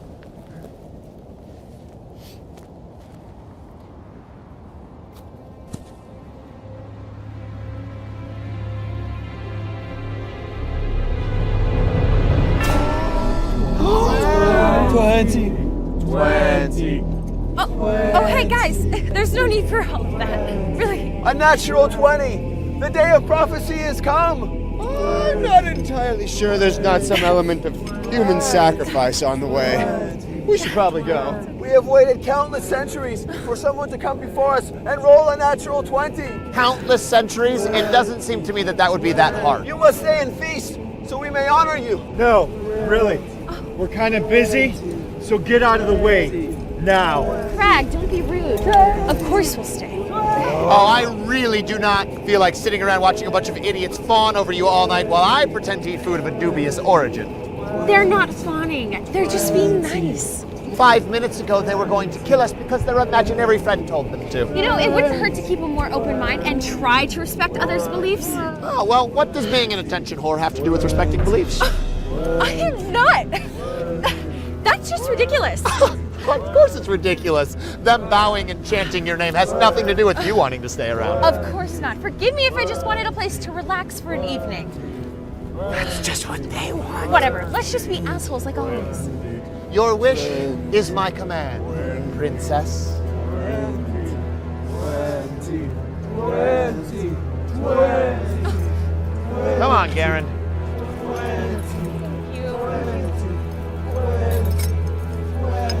Well, it would have been rude not to accept their offerings. Hospitality. And it's pretty. Oh, how the annoyingly self-righteous have fallen. How delightful. Marcus, I've already told you, my mother gave me this bracelet. I've had it this whole time. You are the worst liar. I'm not lying. I don't think that there's ever been a worse liar. Marcus, I don't my think mother that there gave me ever this will be bracelet. a Her worse mother gave it liar. to Guys. her. What is wrong? What? Shut up. Oh.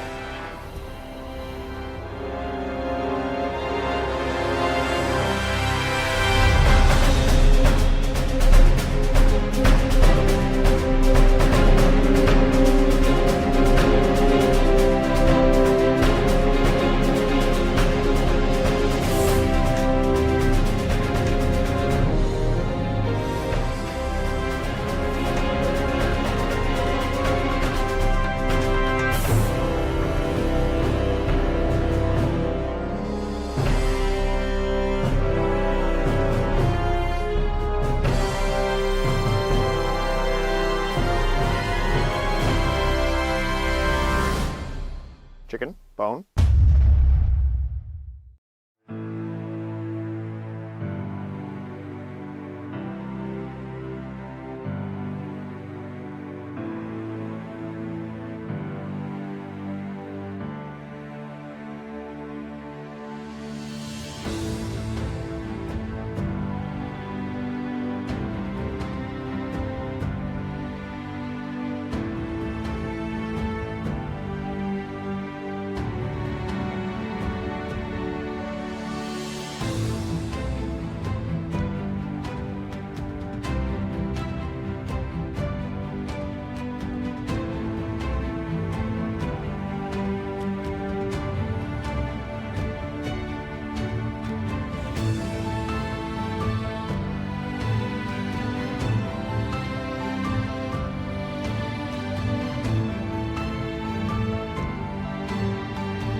Wow.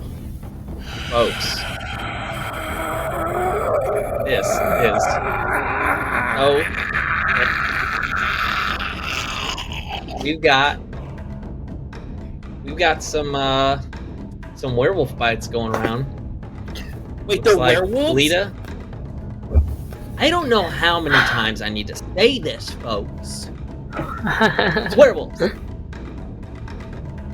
One of them, actually, the one that's left standing, looks over at Glita and says, "Hi there, my little springberry." Just kidding. This is not here. This is not here. Where is he? But what we do have is a Tano who's not feeling so good, a Glita who's not feeling great. Look, Zog isn't doing that well either, but he's being helped away by his boss. And it's now on Hasty Jane. Hasty Jane, you just saw your old flame go rescue one of his ranch hands, and then you see what, maybe a recent flame? I don't know. How do we? I feel like there have been things said about Tano, like a will they, won't they? Maybe there too. She does love his little hairs. Yeah. Are you muted? Yeah, you're muted. Yeah. So you just saw your Tano get bit by a werewolf and scratched it up. Mm-hmm. I don't like it. I don't like it at all. I'm going to attempt Ray of Sickness again on said werewolf. Shall I move you over so that you may get a straight shot without hitting your boy? Yes, that'd be great, thank you. Of course. Well, let's see that sick ray. Oh, a 22. 22's gonna hit. Why don't you roll that damage? 15 points of damage. Wow. That's not little. You, with a little bit of rage inside of you, seeing Tano bit by a werewolf, step alongside him and focus this beam of sickness, this green, like, life-sucking. You see, like, as it flies over the grass, begins to wither a little bit. It loses a bit of its hue as it blasts into this werewolf. And once again, you see, like, this achiness, these chills fall over this creature. And it is not looking good. It is not. Do you do anything else with your turn?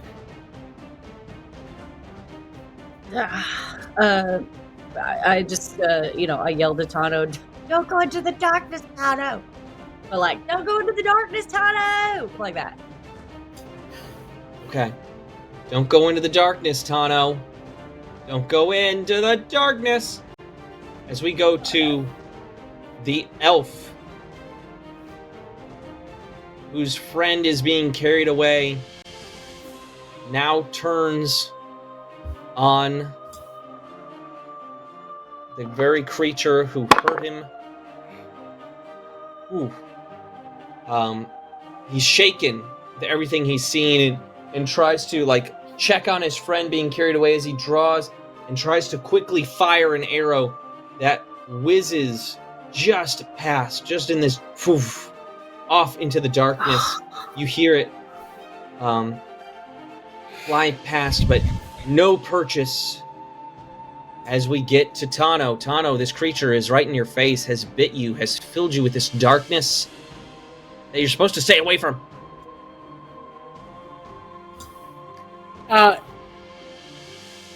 DM, is hello. dismissing spiritual weapon a free action? One moment, and let me tell you. Probably. I feel like it is, but certain spells.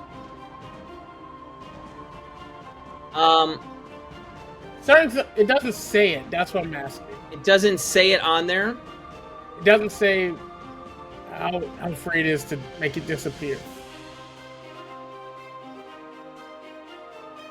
Is it concentration?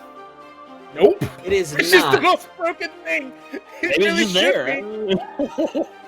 We got a fifth party member, Nathan. It's Actually, Nathan, how far is my spiritual weapon? Can I bring it to 20 feet? It's right about here, I think, is what we said, which means Yeah. that.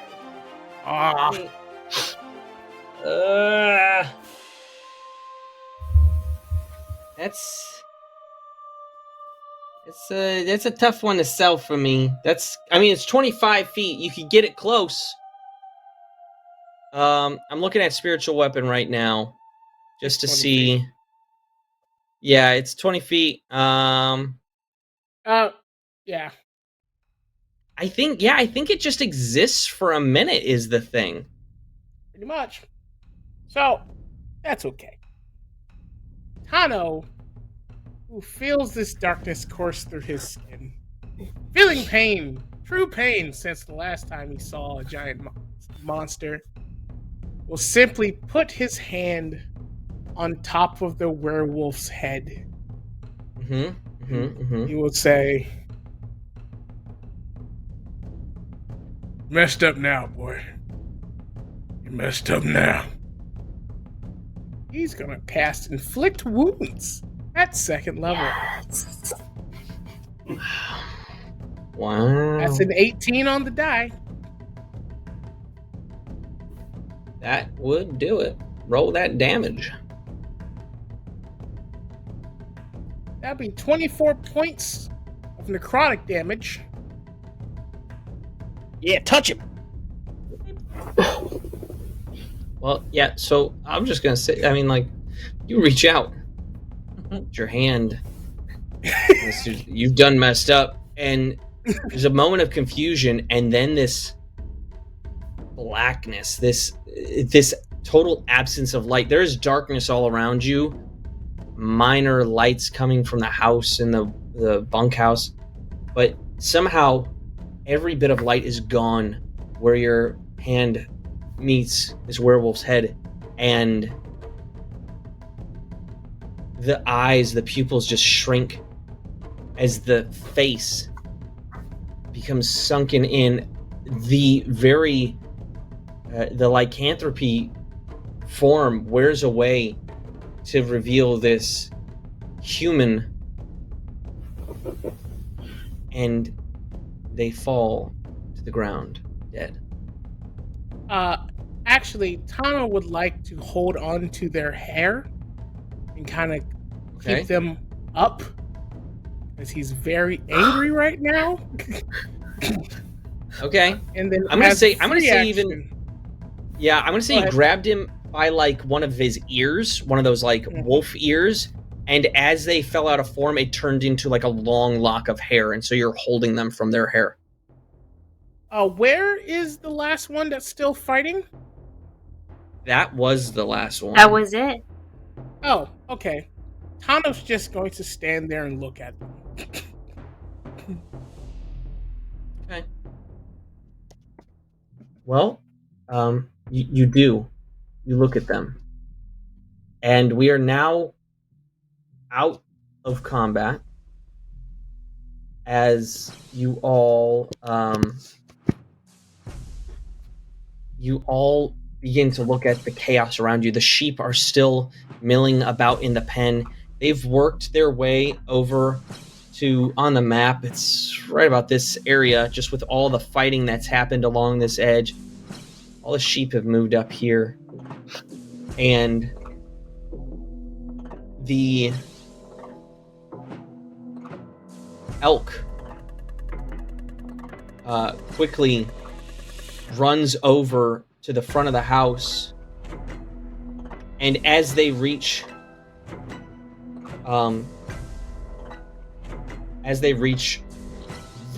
the stoop, gently lower going down onto their, almost laying down, Zog steps off, and the form of this elk shrinks down to Henry Lou 2 foot, who is almost taken a knee, and then stands up, and with a very commanding nature, looks back at Orist. Hold up, I gotta find the voice.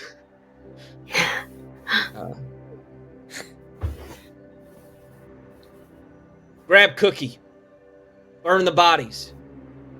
I'm gonna check on the ladies inside, make sure they're okay. Everyone else, if you're hurt, come on in. We gotta see to you, but none of us is staying out here one moment longer.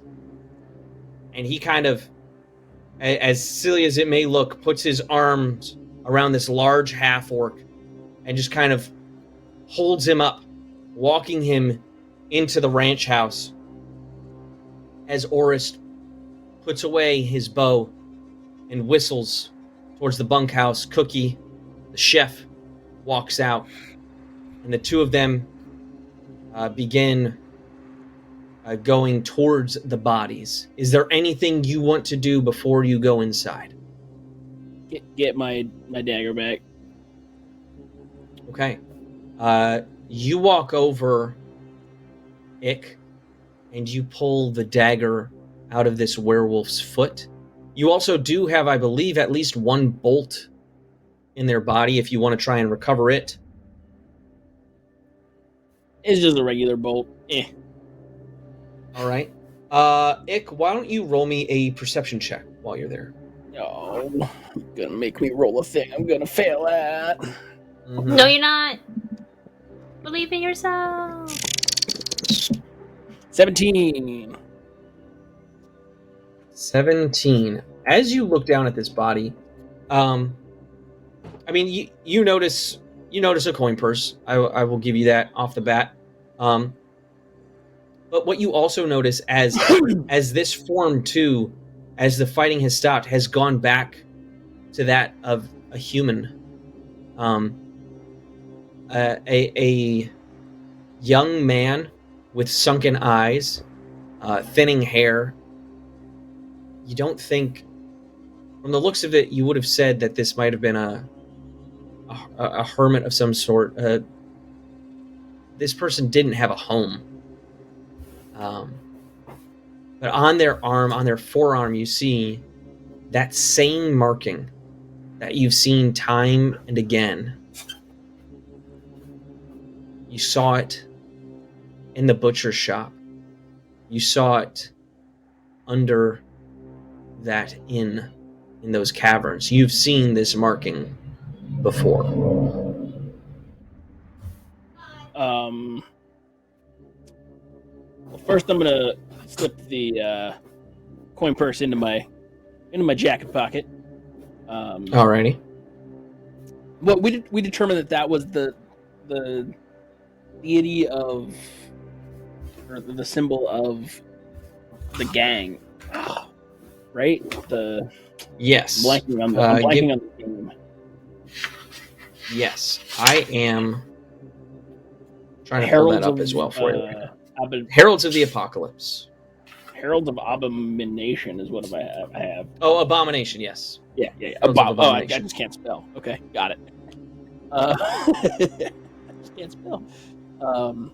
I'll casually, as if looking around, just to make sure things are okay. See if the other werefolk have the same kind of symbol upon them. Yes.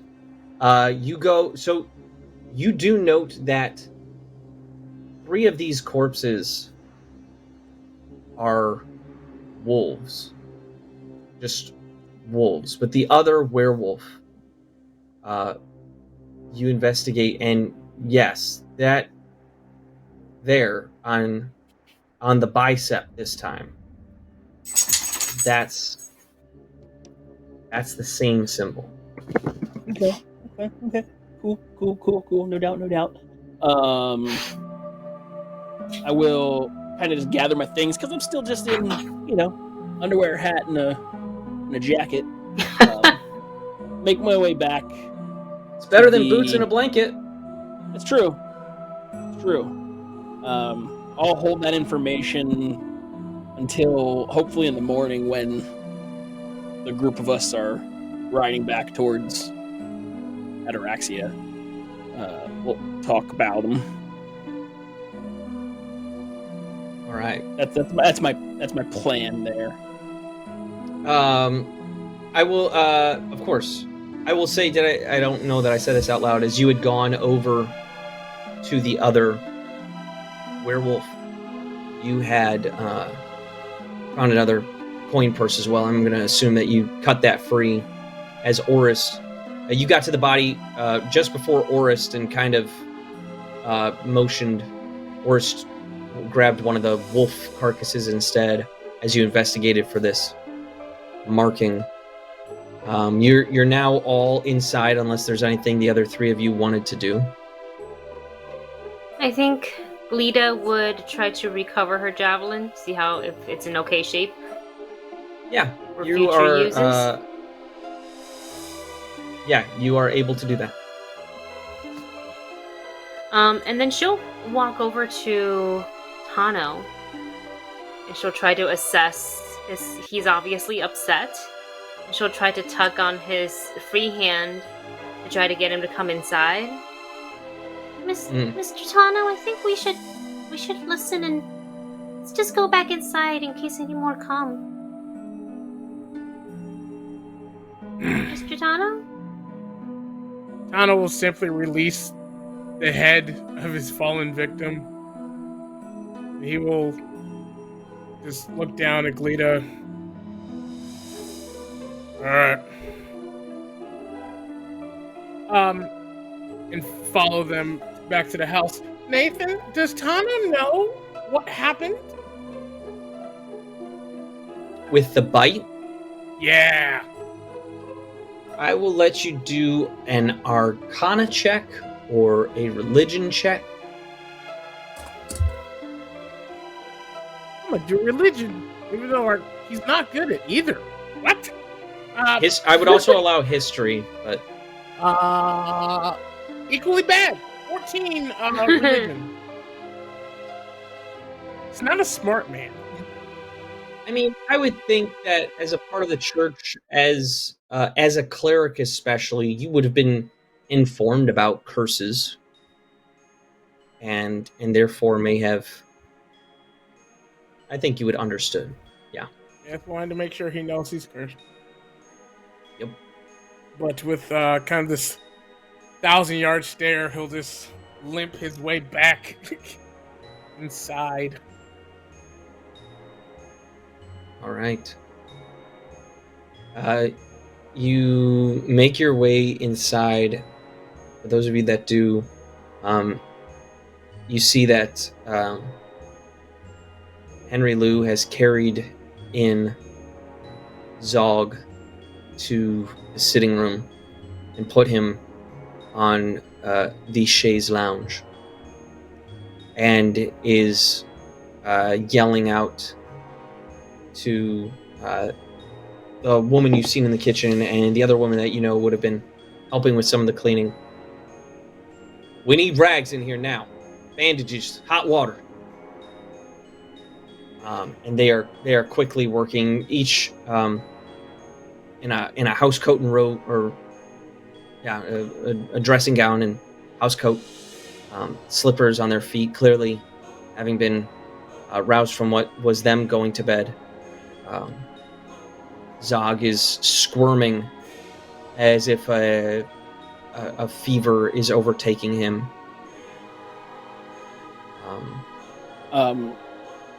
Can I pull Hasty Jane aside? Yep. Not like out of the room or anything, but I just want to be like, yeah. Hey, Hasty, did you know your boyfriend is a were-elf? No. Oh. I thought he was dead. I saw his hat, and then I saw the elf. Yeah, that's something that I would have liked to know before entering into a business deal. Just for future, any other bows or does, I guess, because you're into the deers. I said I didn't know.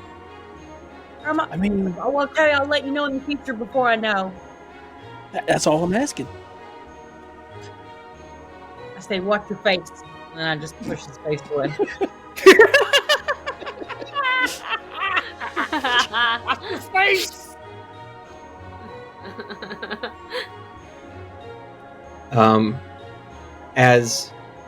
As the women come and help with Zog,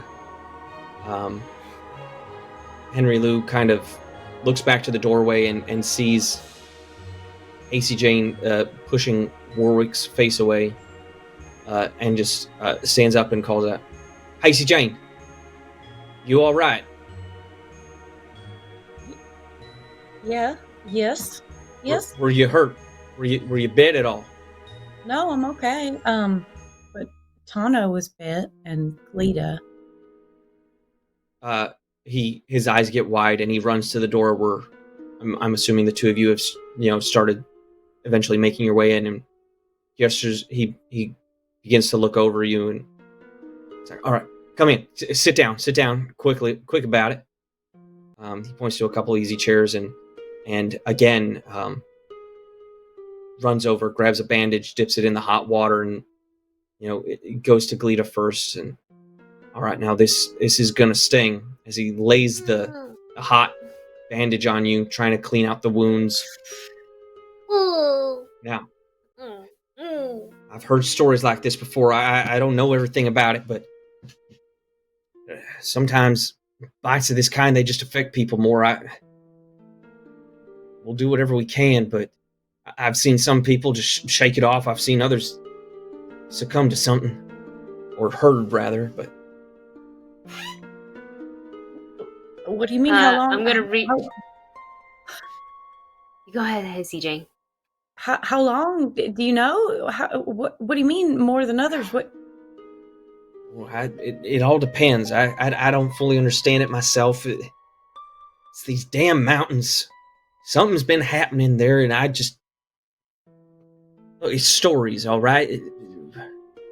I just thought it was a bedtime story. Something to keep us from sneaking out at night and going off to have fun. But no, these horrors exist.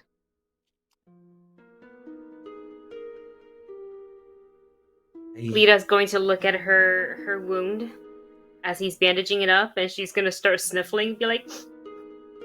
But I don't want to look like... I don't want to have big long ears like a wolf. I don't want that either, but... Where's the deer? What? The big one. Yeah, while he's tending to wounds, I want to be like... just like checking out any exposed skin for tattoos and being on the DL about it, though. You want to be on the DL about it? You know how it How would you roll a stealth for me? Probably enough. Yeah. Not great at stealth. See how evil this guy looks real quick. Unnatural 20. Oh. Okay, that's enough. He's focused so much on everybody else that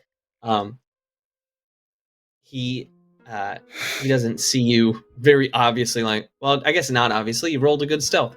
He doesn't see you trying to see if he's got any tattoos anywhere.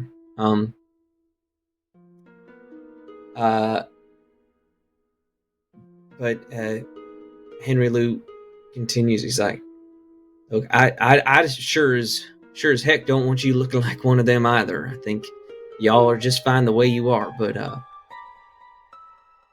look, and he looks at you, Tano. He's like, I'm happy to go hitch up the horses and the wagons and take us all into the town for a doctor or something. But you're something of a cleric, ain't you?"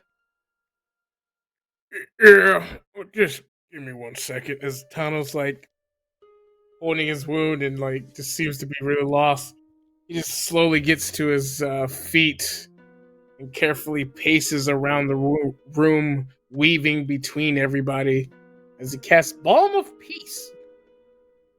So let's do this. Ick, you're going to get 12 points of healing. Lita, you're going to get 7 points of healing. And then Hasty, 12 points of healing. And this does not heal Tano. So Tano, because we're out of combat, will simply cast Cure Wounds upon himself. Did you want to? Okay, so that was 12 to he Ick. also 12 to Ick, 7 to Glida, 12 to Hasty. I will also walk by Homeboy that's on the Shays Lounge. Okay. And give him 5, 6, 11. Great. And in case 2 to 4 feet. 2 to 4 feet gets 14 points of healing. Great. Did you what did you give yourself there? What was that roll? It was a bad roll.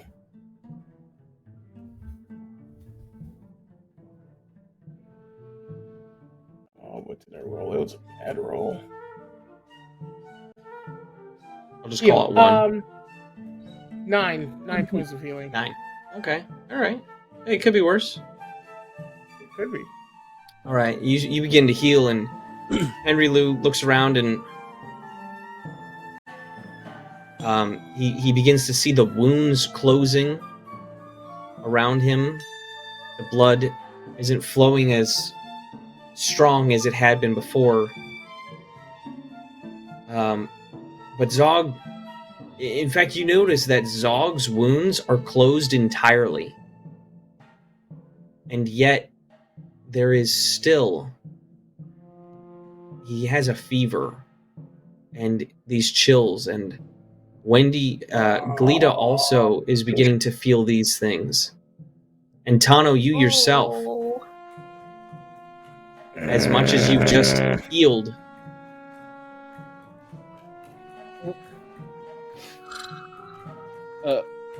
Henry Lou. Yeah. If I understand what you're talking about here, Glida, Tano, and Zog will become unnatural demons of the night because they were bitten. Well, is that how you became your weird deer thing? Do you know a way out? I became... No, something that's not talked about amongst my family as much is, well, we've got a part of the family that is more attuned to nature. It's one of the reasons why we ourselves are so good at shepherding. We often raise our flocks for wool and the like, sustaining them, loving them for just about their entire lives. Now there is a certain point where we have too many, we got to sell them off, and it ain't comforting what may be done to them then. We hope the best, but I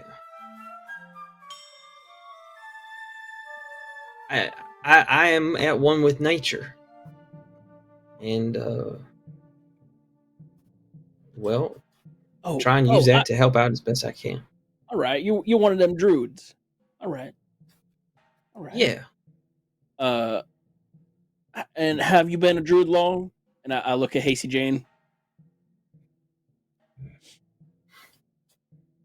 I mean, it's been a couple years now. After I left from AM, came over the mountains and began spending more time out here on my own, listening, just focusing on what was around me. Okay, so then you would know how to. Okay, let's put it this way: who do I gotta kill to fix these 3? Well, hopefully nobody. Look, with any luck, there could be someone in town that could help. Either the doc or, I guess, honestly, what we probably need is a cleric. Might cost us a bit of coin, but... And he looks around and he looks outside where and he actually goes over and draws the shades, and he goes out the door and just yells, "Orist, close up these shutters and then get yourself in the bunkhouse." And not a moment later, you just begin to hear the sound of shutters closing on the first floor all around the house. He looks around, he's like, "This ain't common for these things to happen this far out from the mountain, especially so close to town, but if they've already hit here, who knows what else is out there tonight.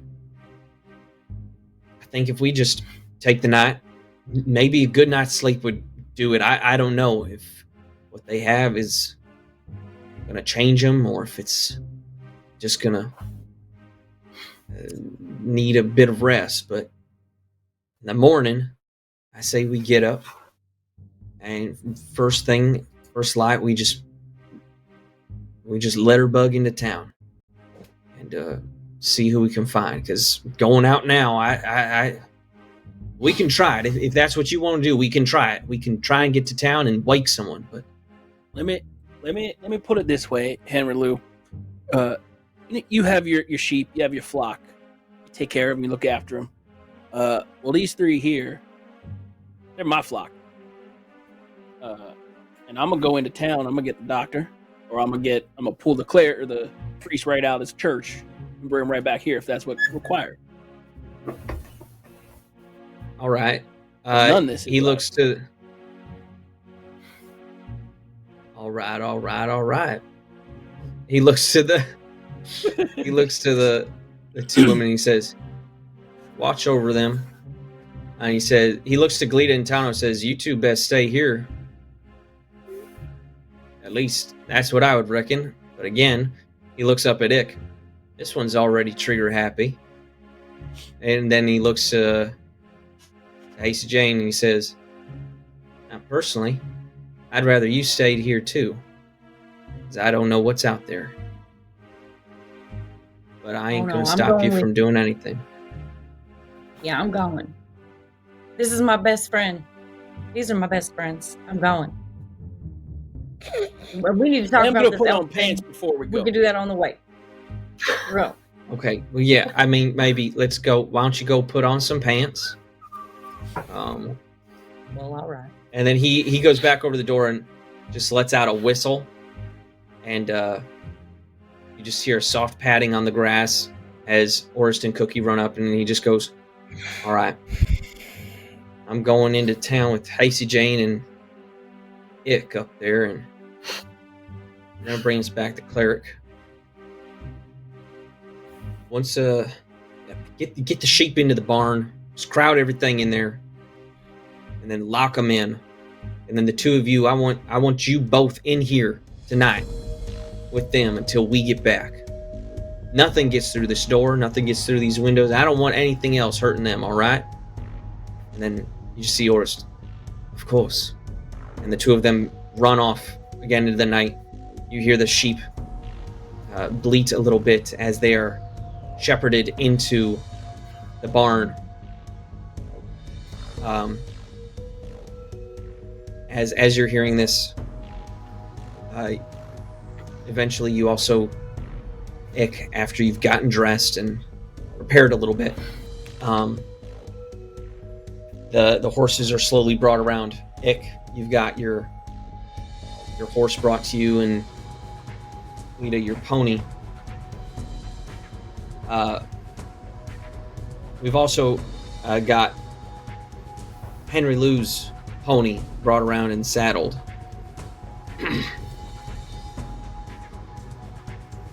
Ick, really quick, because you're going to have a little bit of downtime, I'm going to give you this little bit.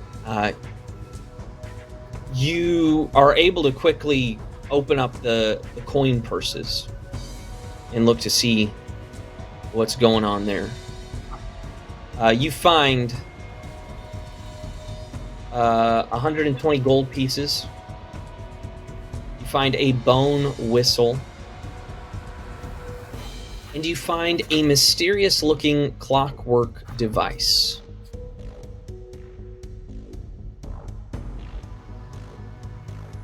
Okay.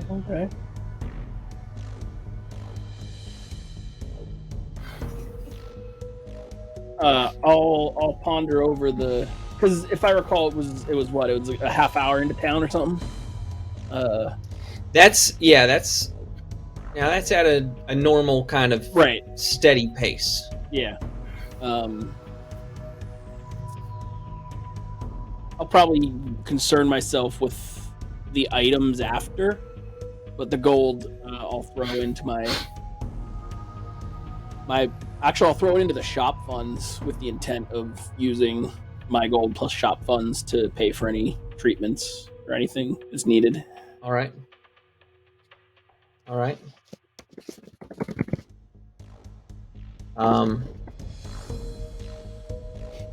You do that. As the horses have been brought around, Henry Lou has gone upstairs. He had kind of been rushed out of his room, and he comes back down, not in a bright red shirt, not in fancy, well-polished boots, but he's wearing a dark duster with a high collar and a hat pulled down over his eyes, and the boots are worn. These aren't the boots that he's gone into town in. These aren't the boots that he's gone to meet new workers or clients in. These are worn. These are the boots of a man who has been on the ranch for a long time. And with him, he's carrying a long shepherd's crook. You see just a small wooden symbol hanging down around his neck.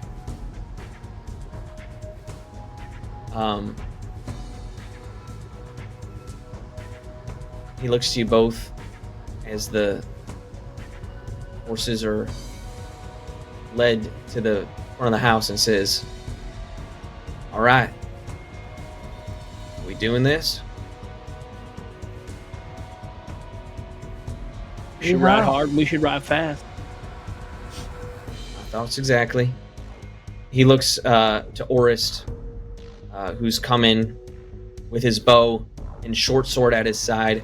Cookie, you see, has a couple of knives tucked into his belt and what looks to just be a worn old fencing post that's whittled down a little bit to have a handle to it. He looks to them and says, "Well, we ride fast. With any luck, we'll be there in 15 minutes. He looks to you, Ick. He says, our pony's legs aren't as long as your horses, so we'll push them as best we can. And of course, it'll be time spent waking up the cleric and making sure they're willing to come with us. This time of night, it's going to take some doing, but especially with the way things is. We'll be back hour tops. If we're not back by then, well..." He looks at Oris and he says, "Don't follow the road till morning." And with that, he looks to you both and says, "All right, this is how you want to do it. Let's do it." He walks over and in one smooth stride puts a foot into his stirrup and pulls himself up into the saddle. "Let's go!" And he puts spurs to horse, whether you're with him or not. Yeah. Yeah. Tranquility follows. All right. Well, the three of you start riding into town. The road is dark, and you have to slow down a few moments. As much as Henry Lou knows the land and knows the route to take, none of you exactly have dark vision. During one of the moments of slowing down, Henry Lou says, I'm sorry, it might just take us a little bit longer, but I didn't want to draw attention bringing a lantern or a torch or anything with us to guide the way. Didn't want anything drawn out here. But then after a moment of looking at, he gets his bearings, and again, you're off at a steady a gallop. You ride, and finally you see the soft gleaming of some lights up ahead, clearly blocked by shutters. Let me just do a couple things here.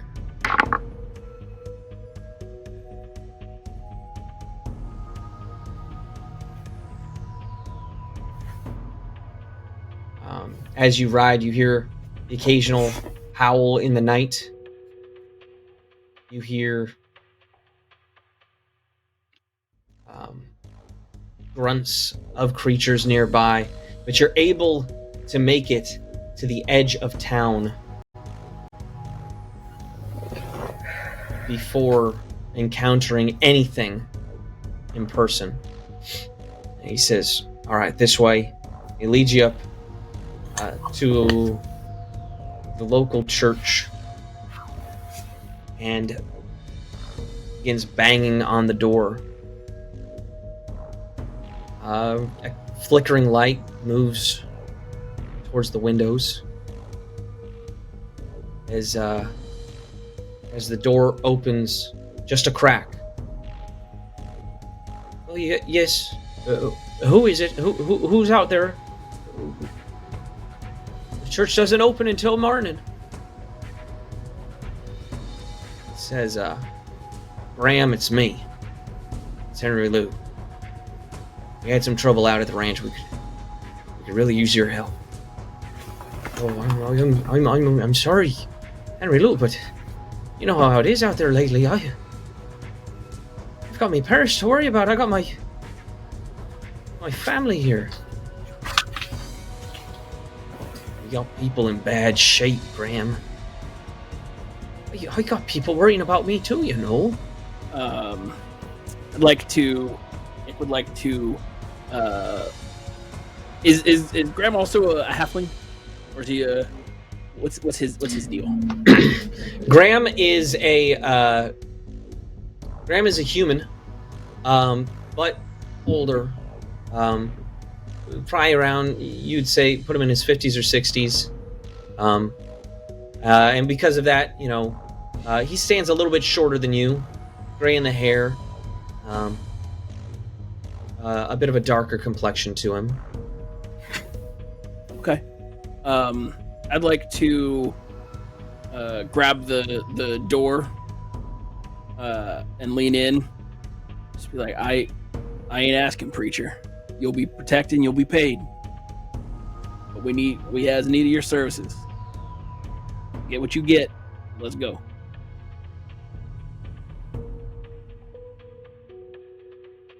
All right, fine. And he opens the door for you all to come inside for the moment. You see he's already in his nightshirt. He's like, oh, I'll just be a moment. As he goes back, and you hear a small conversation. No, it's all right. I'll be fine. There's people in need. It's a part of what we do, bringing light and life to this place. Don't worry about me. Don't worry about me, everyone. It'll be fine. Just give me the yes. That'll be good. And you see him come back out in a thick leather coat. It's short, and rough pants and boots. And you see at his side a mace, not unlike the kind that you've seen glowing that Tano has wielded.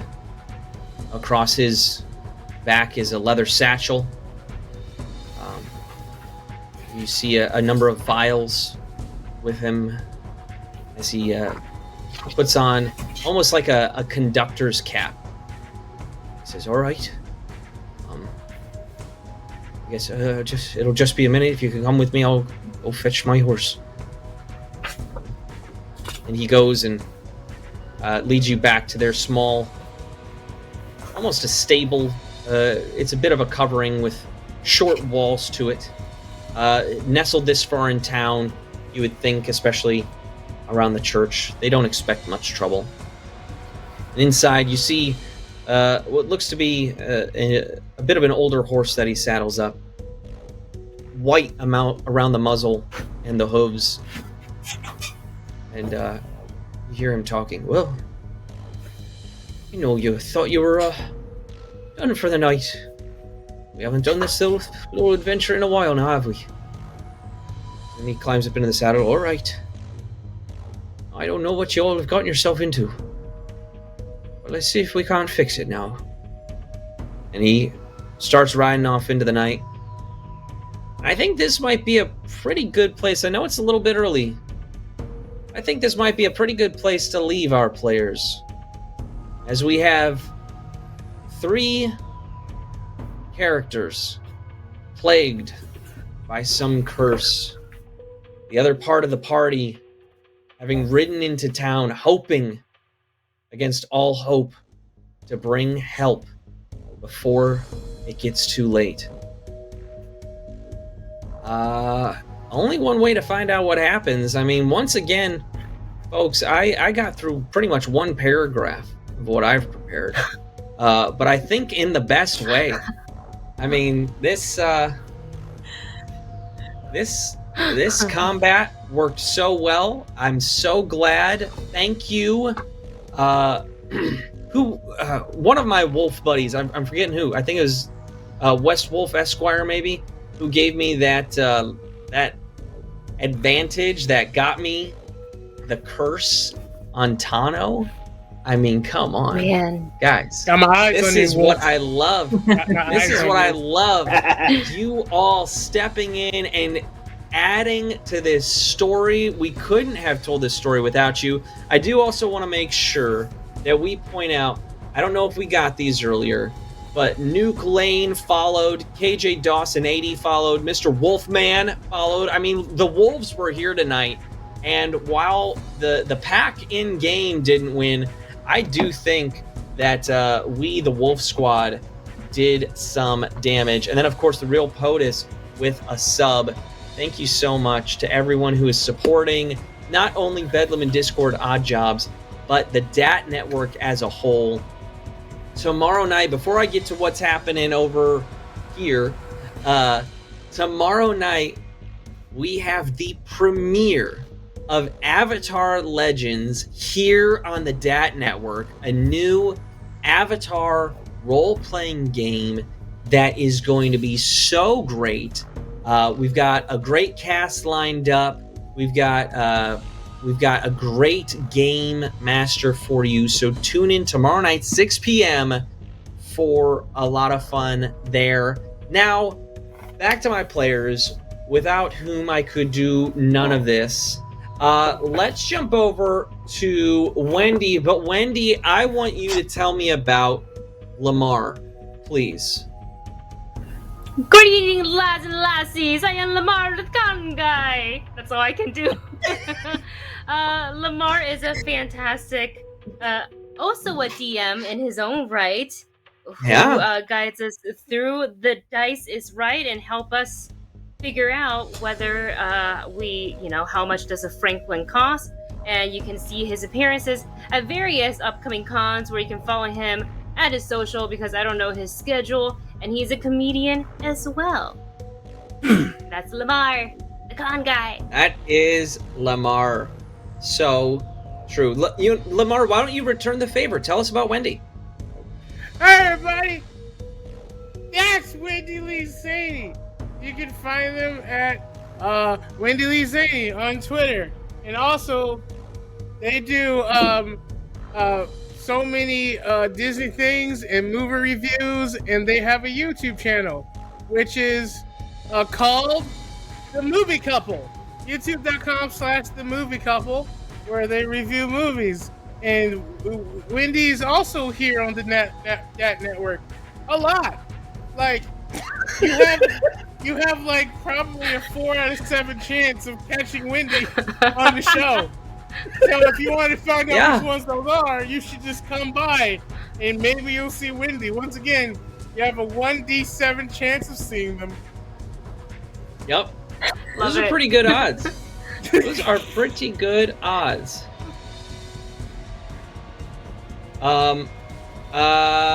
Jared, why don't you tell us about Jessica? Well, down there, I want to say this way. Nope, that way. I was wrong. That is Jessica Kinney, comedian, actress, just good friend. You can find her on the socials at Jessabessa1 because some bleep took Jessabessa and wouldn't give it back, and they don't even use it.